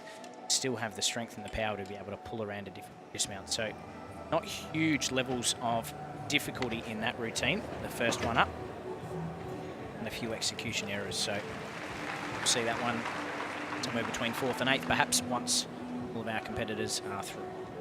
So the man from Kazakhstan, Ibol Yantikov, came in to this final, first competitor off the ranks, but he came in qualified 7th, 13.066.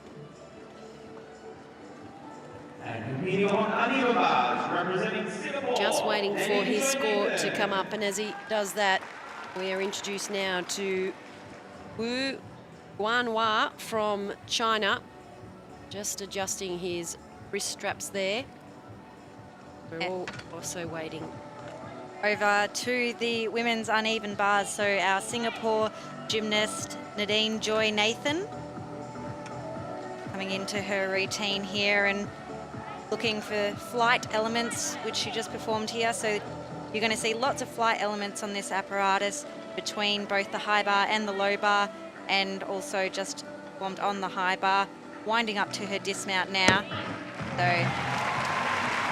looking like she performed a solid routine there. Bit of a step on the landing, but great to come out and be the first competitor of the evening for the women's uneven bars.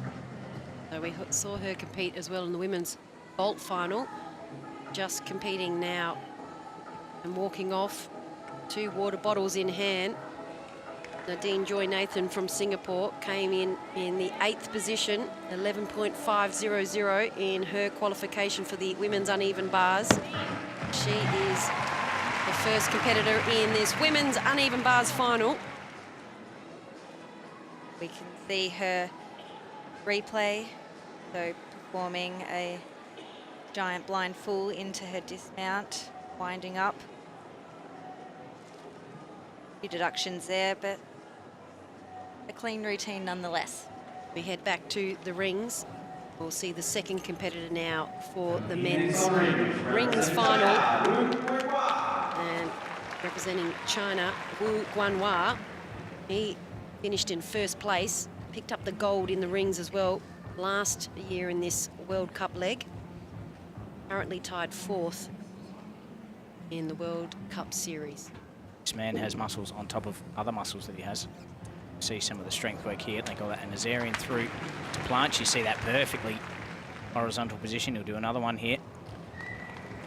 Just huge amounts of strength. Nazarian to Maltese. Hope you're counting there at home. Different variation, the back up rise into planche to a couple of the, just one of the swinging elements. And then to the Maltese, and you'll see this beautifully straight position.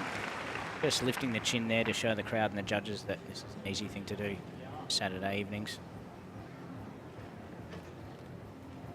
Those swinging elements to the Honda across. Just a lift of the chin. Bit of artistry there.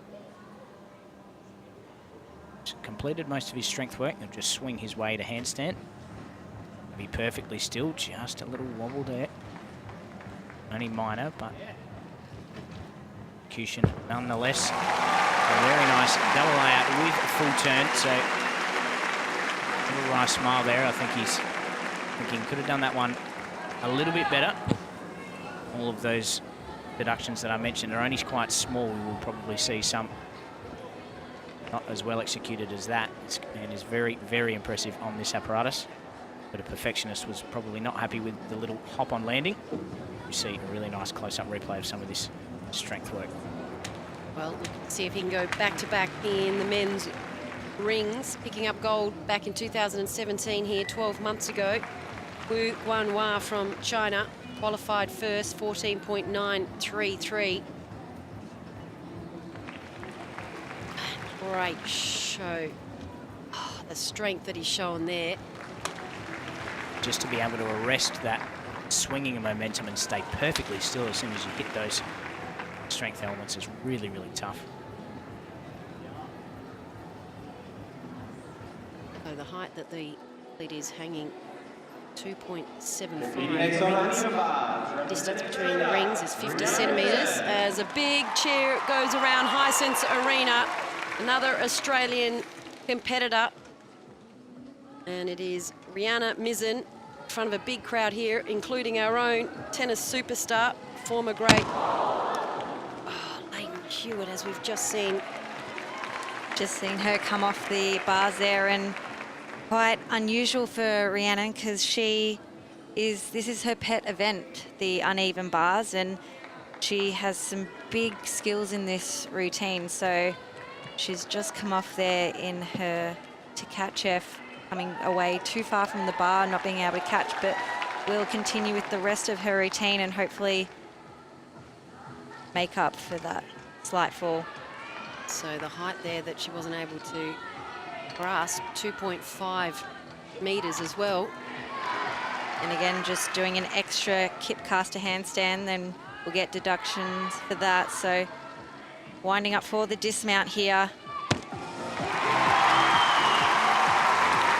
And I think she'll be a little disappointed with herself there. She did qualify second on this apparatus and was a good medal chance, and we'll have to wait to see how the rest of the athletes go in these finals, but hopefully might be enough to get her up there. Here we can see again, just coming away from the bar.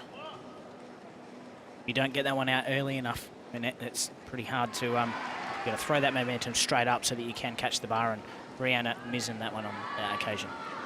Next on rings, representing Japan, Kazuyuki Takeda. Concentration, courage, coordination, and that split-second timing.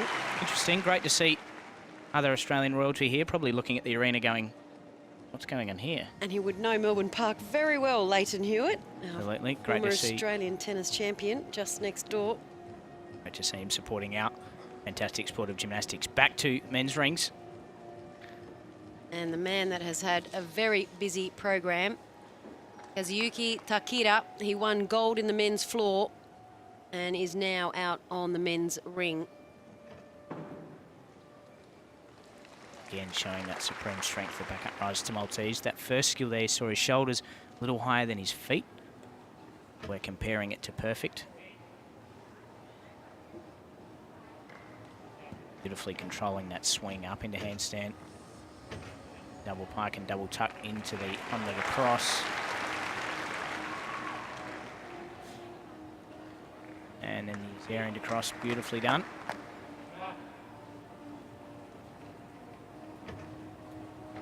Winding up into handstand. One or more swing skills to go, and then the dismount. Winding up here. Brilliant dismount there. They double back with two twists in the tuck position. and only a little hop on landing, so building a bit of extra difficulty with the dismount rather than some of the strength skills, so playing to his strengths, so to speak. And he's happy with it. Fist pump at the end as well. We see lots straight after each apparatus. Monette Russo has described it before. Courage needed to get on any of these apparatus. The respect that is shown is outstanding. So we'll wait for that score from the Japanese as we head back to the women's uneven bars. And we see now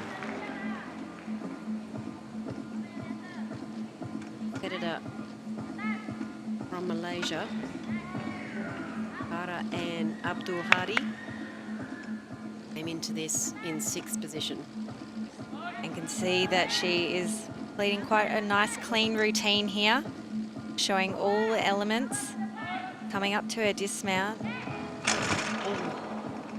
Just performing that catch up release again and just not getting the fingers over the bar to get that grip coming off there. So we'll incur a 1.0 deduction for coming off the apparatus.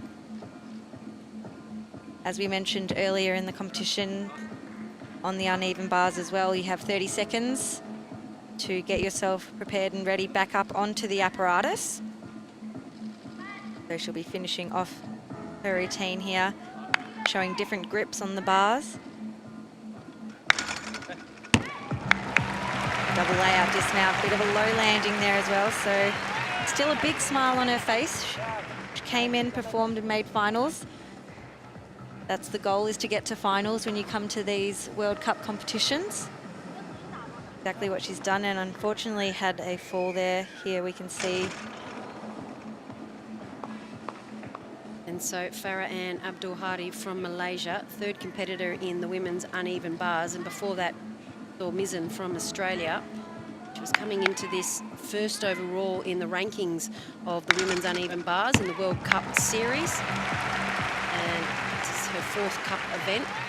So this is the standing so far in the men's rings after 2 competitors. And out in front with scores well above 14. It's going to be a tough ask for the last 6. Sam. Absolutely, it will. They're very good scores. 2 of our leading qualifiers into men's rings. We thought Chinese gymnast just a little bit more polish in his routine, and that showed in the score, 0.3 ahead of the Japanese athlete, but another very strong performer, both with the elements that he's doing and also score-wise. Asuki Asato on Japan, experienced athlete, multiple World Championship competitor, big games representative. And with 2 Maltese elements. Slight nod of the head up, just to again show that you're in control. It's all show. It's ridiculously hard. You just keep a straight face pretending that it's easy. Beautiful control with that reverse giant up into handstand. See the hips a little higher than the shoulders there. That's going to incur a bit of a deduction, and then that needs to be perfectly flat from hands through shoulders. A little high on that one too. See, tiring towards the end of his routine. Wind up into the dismount again. Double layout with 1 twist. But see, it's in the layout position. It has to be completely straight from your shoulders all the way through to your toes. So a little bit of a pike in that one. So judges a little bit of work to do there. But again, all minor errors, but they do add up. I think that one might see him 2nd or 3rd. Don't think he'll challenge Chinese athlete who is currently in 1st place, but still a good showing on the men's rings tonight. So Asato there from Japan after completing that routine. We are now halfway through the men's rings final. Still 4 more athletes to come, including 2 Australians. Up next on the rings is Michael Tone, and then the final 8th and final competitor will be Australia's Michael Masia.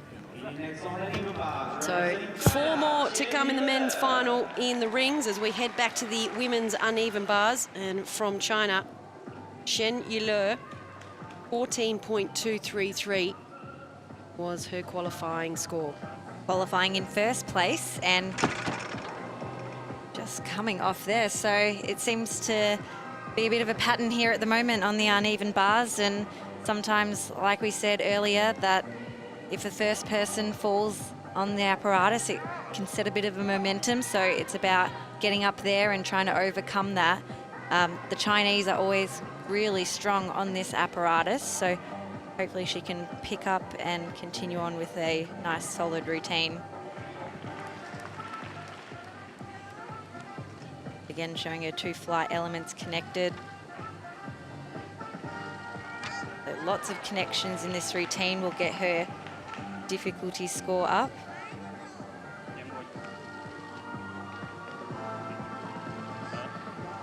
Great form. Legs nice and tightly together. And not too many deductions throughout the routine here.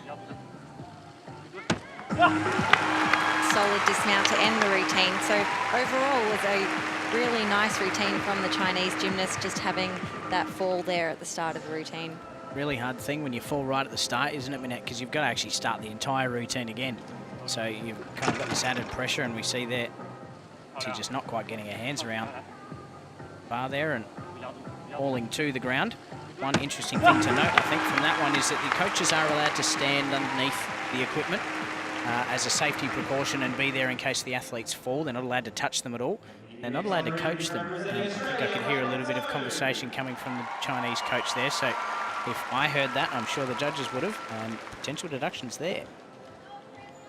As we head back to the men's rings, we're halfway through this final, and Michael Tone for Australia is starting his final routine. Great pommel horse routine from Michael, and hopefully continue that into the rings. Good start. Nice strong Maltese positions.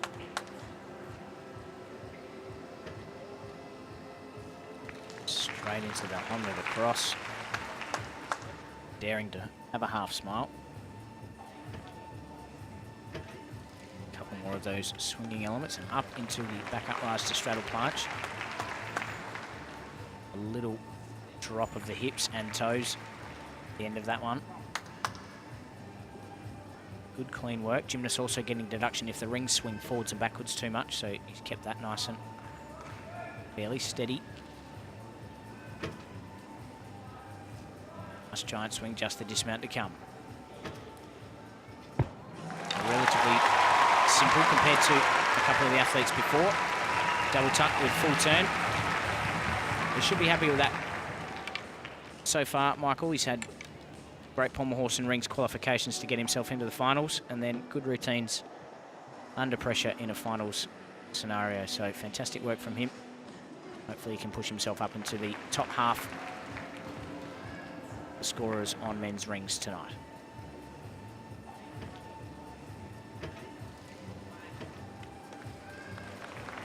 You can see their hips a little high.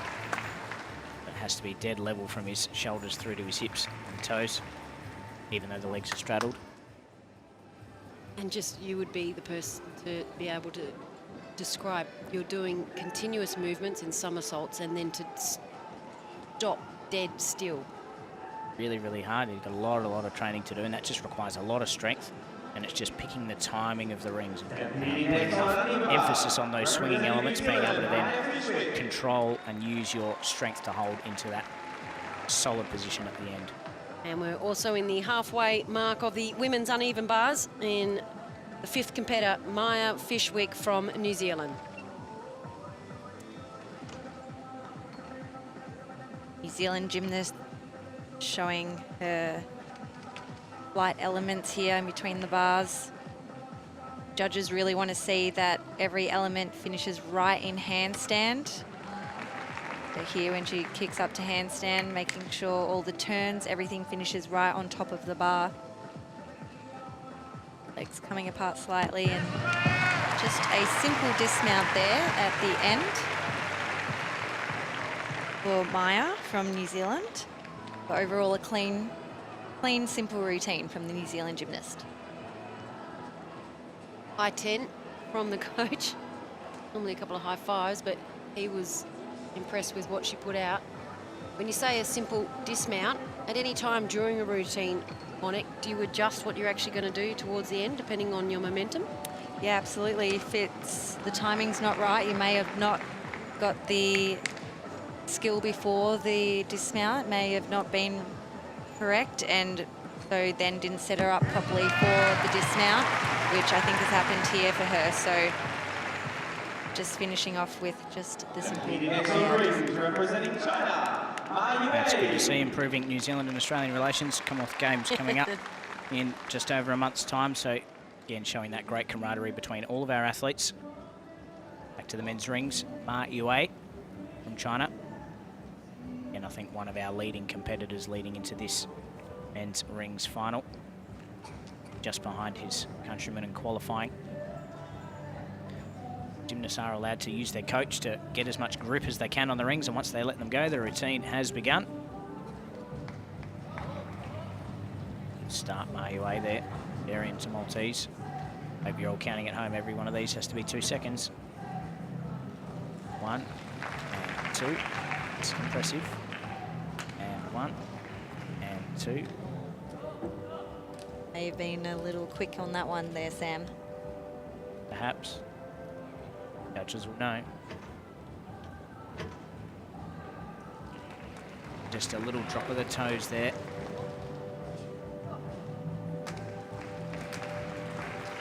Nicely executed cross. So he's done all of his strength work now. He'll work up into handstand after this Hawaii, the double tuck between the rings. Beautiful control there. You saw straight up in handstand and then dead still. Similarly with the forward giant, so dismount to come, winds up, and the extra effort. I'm going to guess he was happy with that routine. Perfect landing. We're happy here in the commentary box.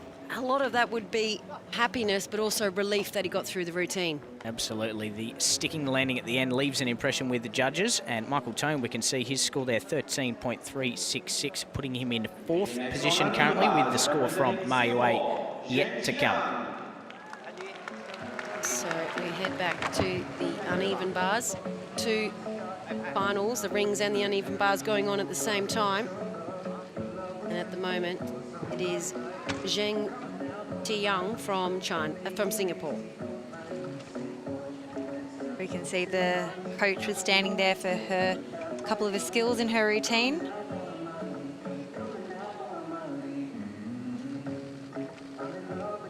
So showing turns on top of the bar there.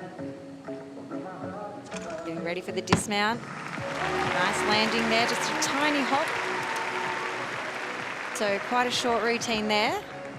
Still getting all her requirements in, so flight elements, showing different grips on the bar, swings in between both the low bar and high bar.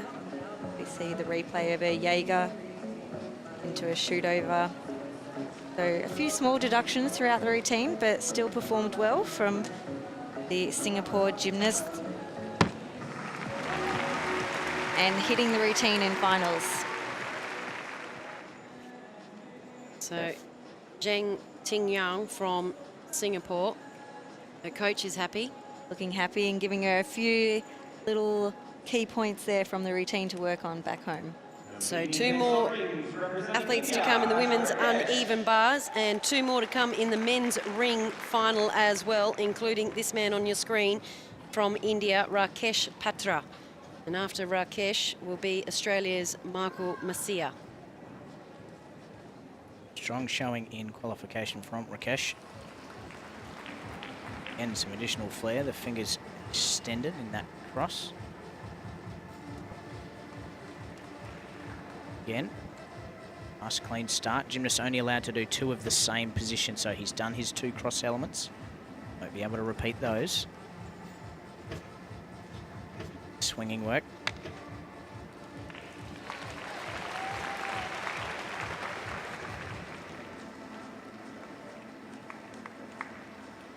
That beautiful horizontal position for strength work. Came into this qualification in 4th spot. Beautiful straight back there. Legs just dipping. Winding up into the dismount, not going through the handstand, but didn't need it.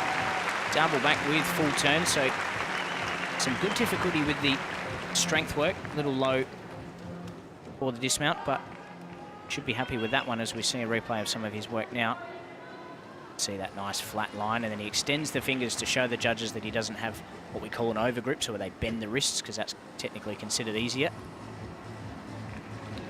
You're a very good judge, Shannon, as you mentioned there. Toes just a little low in that planche. See him wind up. Dislocate there.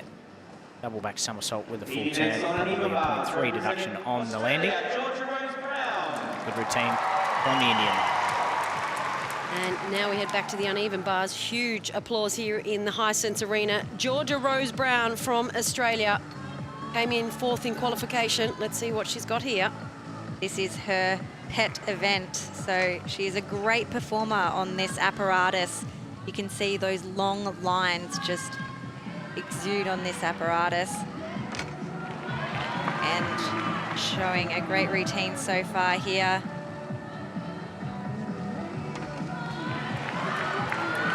Straddled Jaeger. Needs to pull that dismount and just couldn't get that around.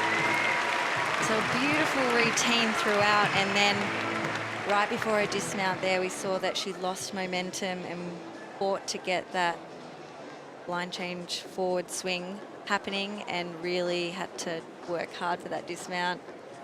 Sure, we'll see it in replay in a minute, but just that caster handstand right at the end where she had to change grip, as you said, from top grip to into reverse with the hands facing forwards, and it just slowed her down, didn't it? And then just lose that momentum going into the double front dismount.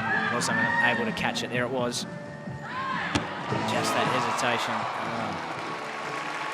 Really fighting for that dismount, but unfortunately still sitting it down, so that will incur a deduction, and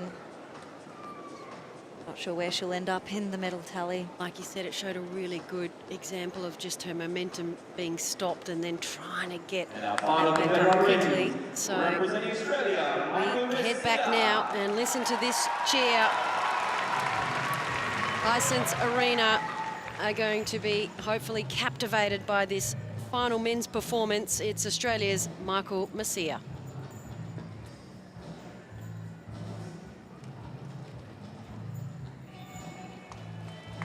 Start from Michael there again. Pitch and shoulders a little high and a little arch in the back there. Hard to get a higher execution score on the rings because you do have to hold everything. Gives the judges a bit more time to see what you're doing. Nice swing work there into the straddle planche. See a little dip in the legs. He brought them back up, but judges' opinion there. He's having to time his press to handstand now. You can see the ring swinging a little bit. Have to try and kill that with his swing work there. He's done that brilliantly. Swinging a little bit, time to swing. Picked up a little bit more before the dismount. Double layout with full turn. Just pulled that one around in time for a small step on landing. And Michael appreciative of the support of the hometown crowd, giving them a wave. Well deserving too. Good routine from Michael. Will it be enough to see him in medal contention from what we've seen, Sam? I think with just some of these errors in terms of perfect positions compared to what we saw with some of the Chinese athletes, that will be tough. See this one here, those toes just a little low, and then he brings them up a little higher. I think the guys in the top three currently just have a little bit too much difficulty as well for Michael to catch them. Taking nothing away from his performance though, a very clean rings routine for the difficulty that he has at this stage. Again, I think really positive signs for nearly all the Australians here getting through routines. So he will need to get into the mid-range 14 if he's going to snatch a medal here in the men rings final. But as we see the standings so far, 2 Chinese athletes out in front. And as we wait on the final result here, before we get that to come through from Michael Masia, let's head back to the uneven bars and the final competitor from China, Du Xiyu. So again, a strong competitor on this apparatus. She did qualify in 3rd spot with a score of 13.3 on this apparatus.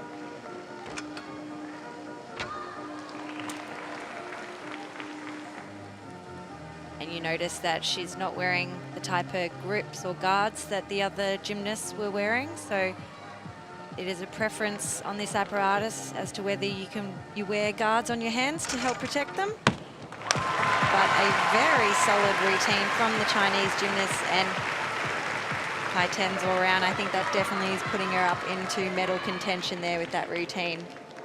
Brilliant performance from the Chinese athlete Du Siyu. And Sam, do you think, from what we've seen so far, the final competitor might have done something that we saw Christopher Remkes do in the pommel horse? Last competitor picking up a medal. I think she may get herself into 1st or 2nd place with that one, Minette. I think she, in the qualification rounds, in the skill right towards the end, the 1.5 turn into handstand, she was really off centre and lost a lot of marks in qualifying, which put her down into 3rd place. But she's got huge difficulty, executed that routine really well. I would not be surprised if we see her on the top step of the podium in a couple of minutes' time. So a great final performance in the women's uneven bars, and that finishes off the 3rd rotation and also finishes off the competition for day 1 of the finals in the individual apparatus finals in the World Cup Gymnastics Melbourne leg. As we take a look now at the final results of the men's rings. And we have seen the 2 Australians in front of their home crowd finish in 6th and 7th, but it's the 2 Chinese athletes out in front, and our man Takira has picked up another medal as well after picking up gold in the floor men's. He's picked up the bronze, so 3 athletes getting over 14. And what great scores we've seen on the men's rings. Absolutely, they are. They're world-class scores and world-class performances as we go through the highlights of some of those. Ma Yue, gold medal winner. He was very early up in the competition and set the standard. Tough routine to follow. As you can see there, huge difficulty score, 6.2 is very impressive. And as I mentioned earlier, execution scores of 8.5 or above is very good. To get the final score, you just add those 2 together. So high 14 or mid to high 14s for him. And I think even he felt like there was room for improvement. So very impressive from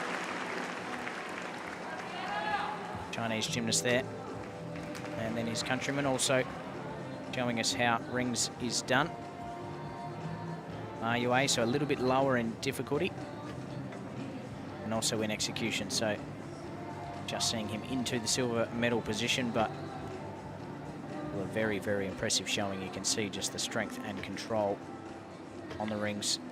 And a beautiful dismount that he stuck, and then he was either happy or angry. We believe it was happy. As we now look at the women's uneven bars, and bronze to Georgia Rose Brown from Australia, and the 2 Chinese competitors out in front. And well, that is something that she'll be happy with, Brown, considering the performance. Absolutely. I mean, she fought hard in that routine, and she did have a fall there on her dismount, but still enough to get her that bronze medal position. But the Chinese, they are just supreme on this apparatus and have proven so with taking out the gold and silver medal. And Du Siyu has picked up gold, and she was the final competitor on the women's uneven bars. So the final competitor and picking up gold. Well done to Du Siyu from China, 13.766. And for the Australians in front of their home crowd in Melbourne, the Australian Georgia Rose Brown in bronze. And unfortunately for Mizzen, she has finished in 8th, but she'll be happy to have made a final nonetheless. Absolutely. It's great experience to get into a World Cup finals, and as we know, there's 4 World Cups in these series, so it just is improvement for 4 countries, in these series, 8 World Cups competitions, and room for improvement over the next World Cups for Rhiannon. Absolutely, and she'll take a lot of confidence after a good qualification round leading into Commonwealth Games coming up. If she's selected in that, team will be announced soon. So hopefully she learns from the mistakes today, but the good stuff a couple of days ago, and works on that in the competitions for the rest of the year. So this is the replay of Do See You. She was the final competitor, and this performance, Monette picking up the gold. A very worthy performance. Executing this routine, that difficulty 6.2. So very high difficulty.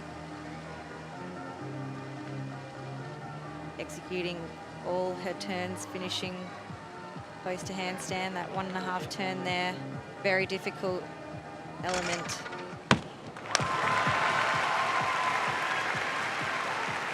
That was the one that she had some difficulty with in qualification, but quality came through in the end in the apparatus final tonight for Do See You.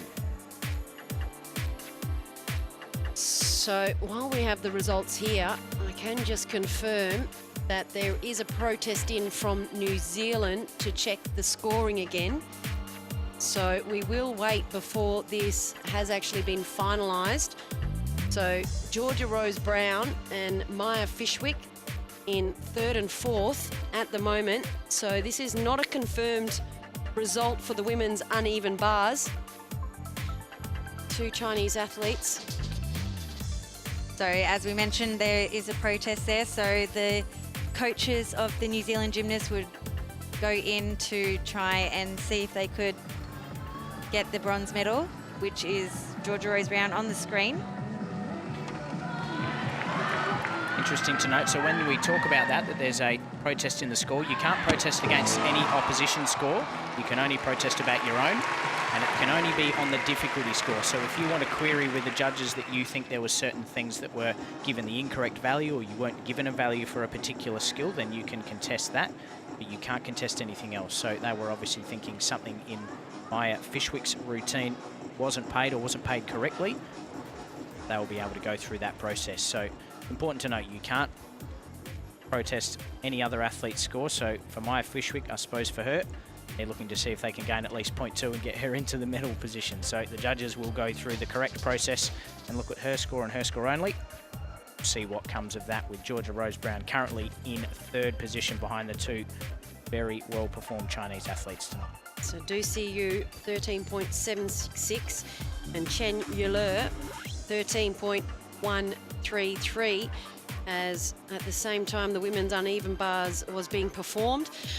It was also the men's rings, and just a reminder, these are the placings, the confirmed placings, and it was a great performance not only for Michael Tone but Michael Masia to get into the final, but it was an outstanding performance from the 2 Chinese and bronze to Japanese.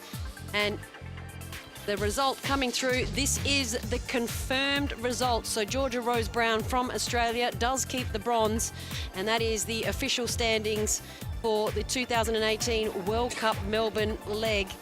And gold has gone to China, Do See You, and the silver to Chinese athlete Chen Yule, and the bronze has been picked up by Georgia Rose Brown from Australia. That is the final confirmation of the women's uneven bars, and that is the final routine as well. Rotation 3 has finished, and there's been a huge crowd on hand here to watch Finals 1 action, and as we now can cross to the medal ceremony.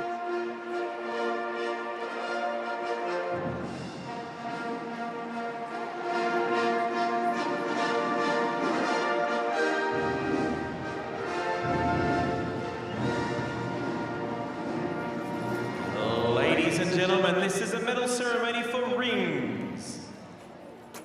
Now please welcome our medal presenters.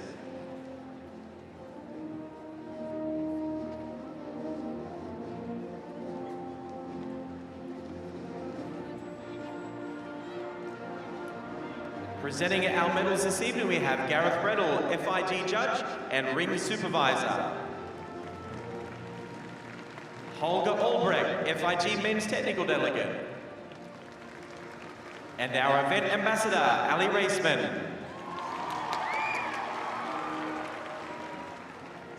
And the winner of the bronze medal, representing Japan, Kazukai Takeda.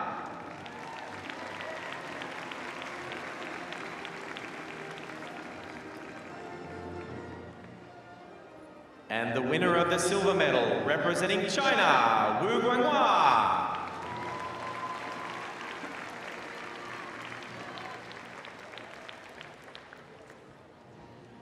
And the winner of the gold medal and the 2018 Melbourne World Cup champion on rings representing China, Ma Yue.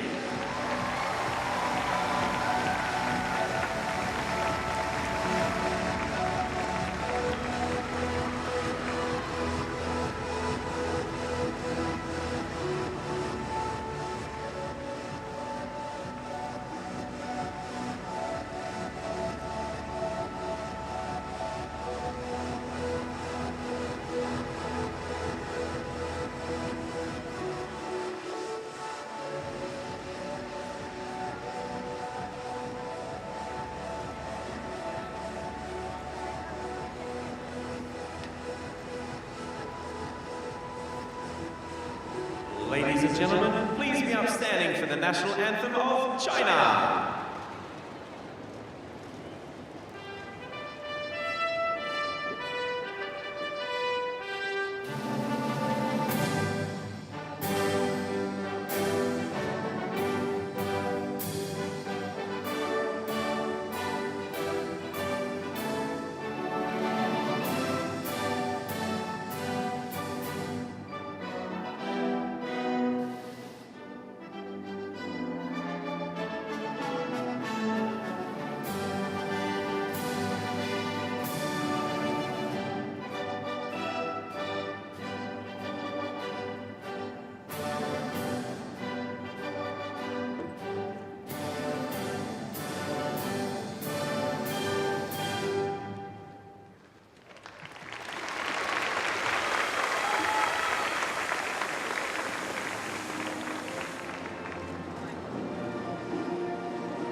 Once again, join us in congratulating our members of rings and the 2018 Melbourne World Cup champion, Ma Yue.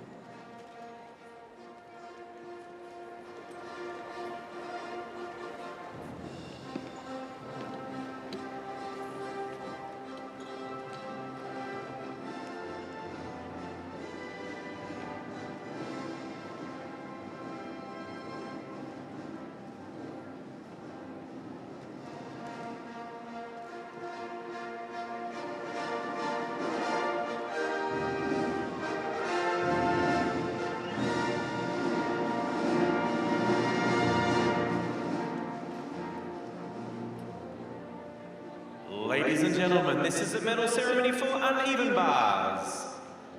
Now please welcome our medal presenters.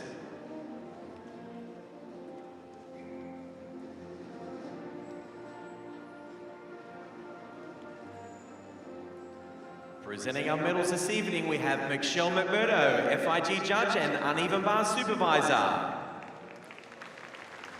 Johanna Grapp, FIG women's technical delegate. And our event ambassador, Ali Raceman.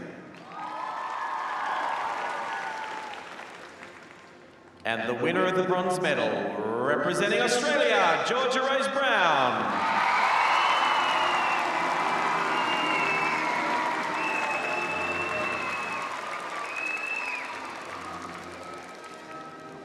The winner of the silver medal, representing China, Chen Yile.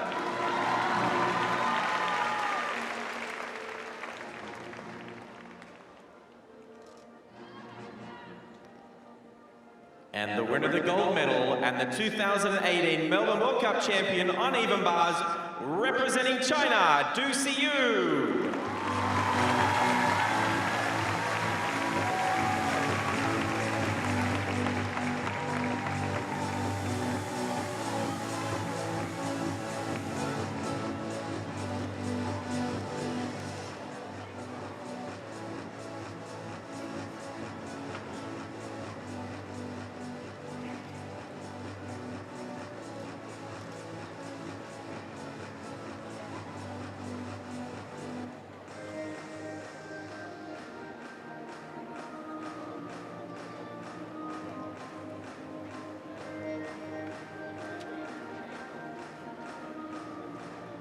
Ladies and gentlemen, please be upstanding for the national anthem of China.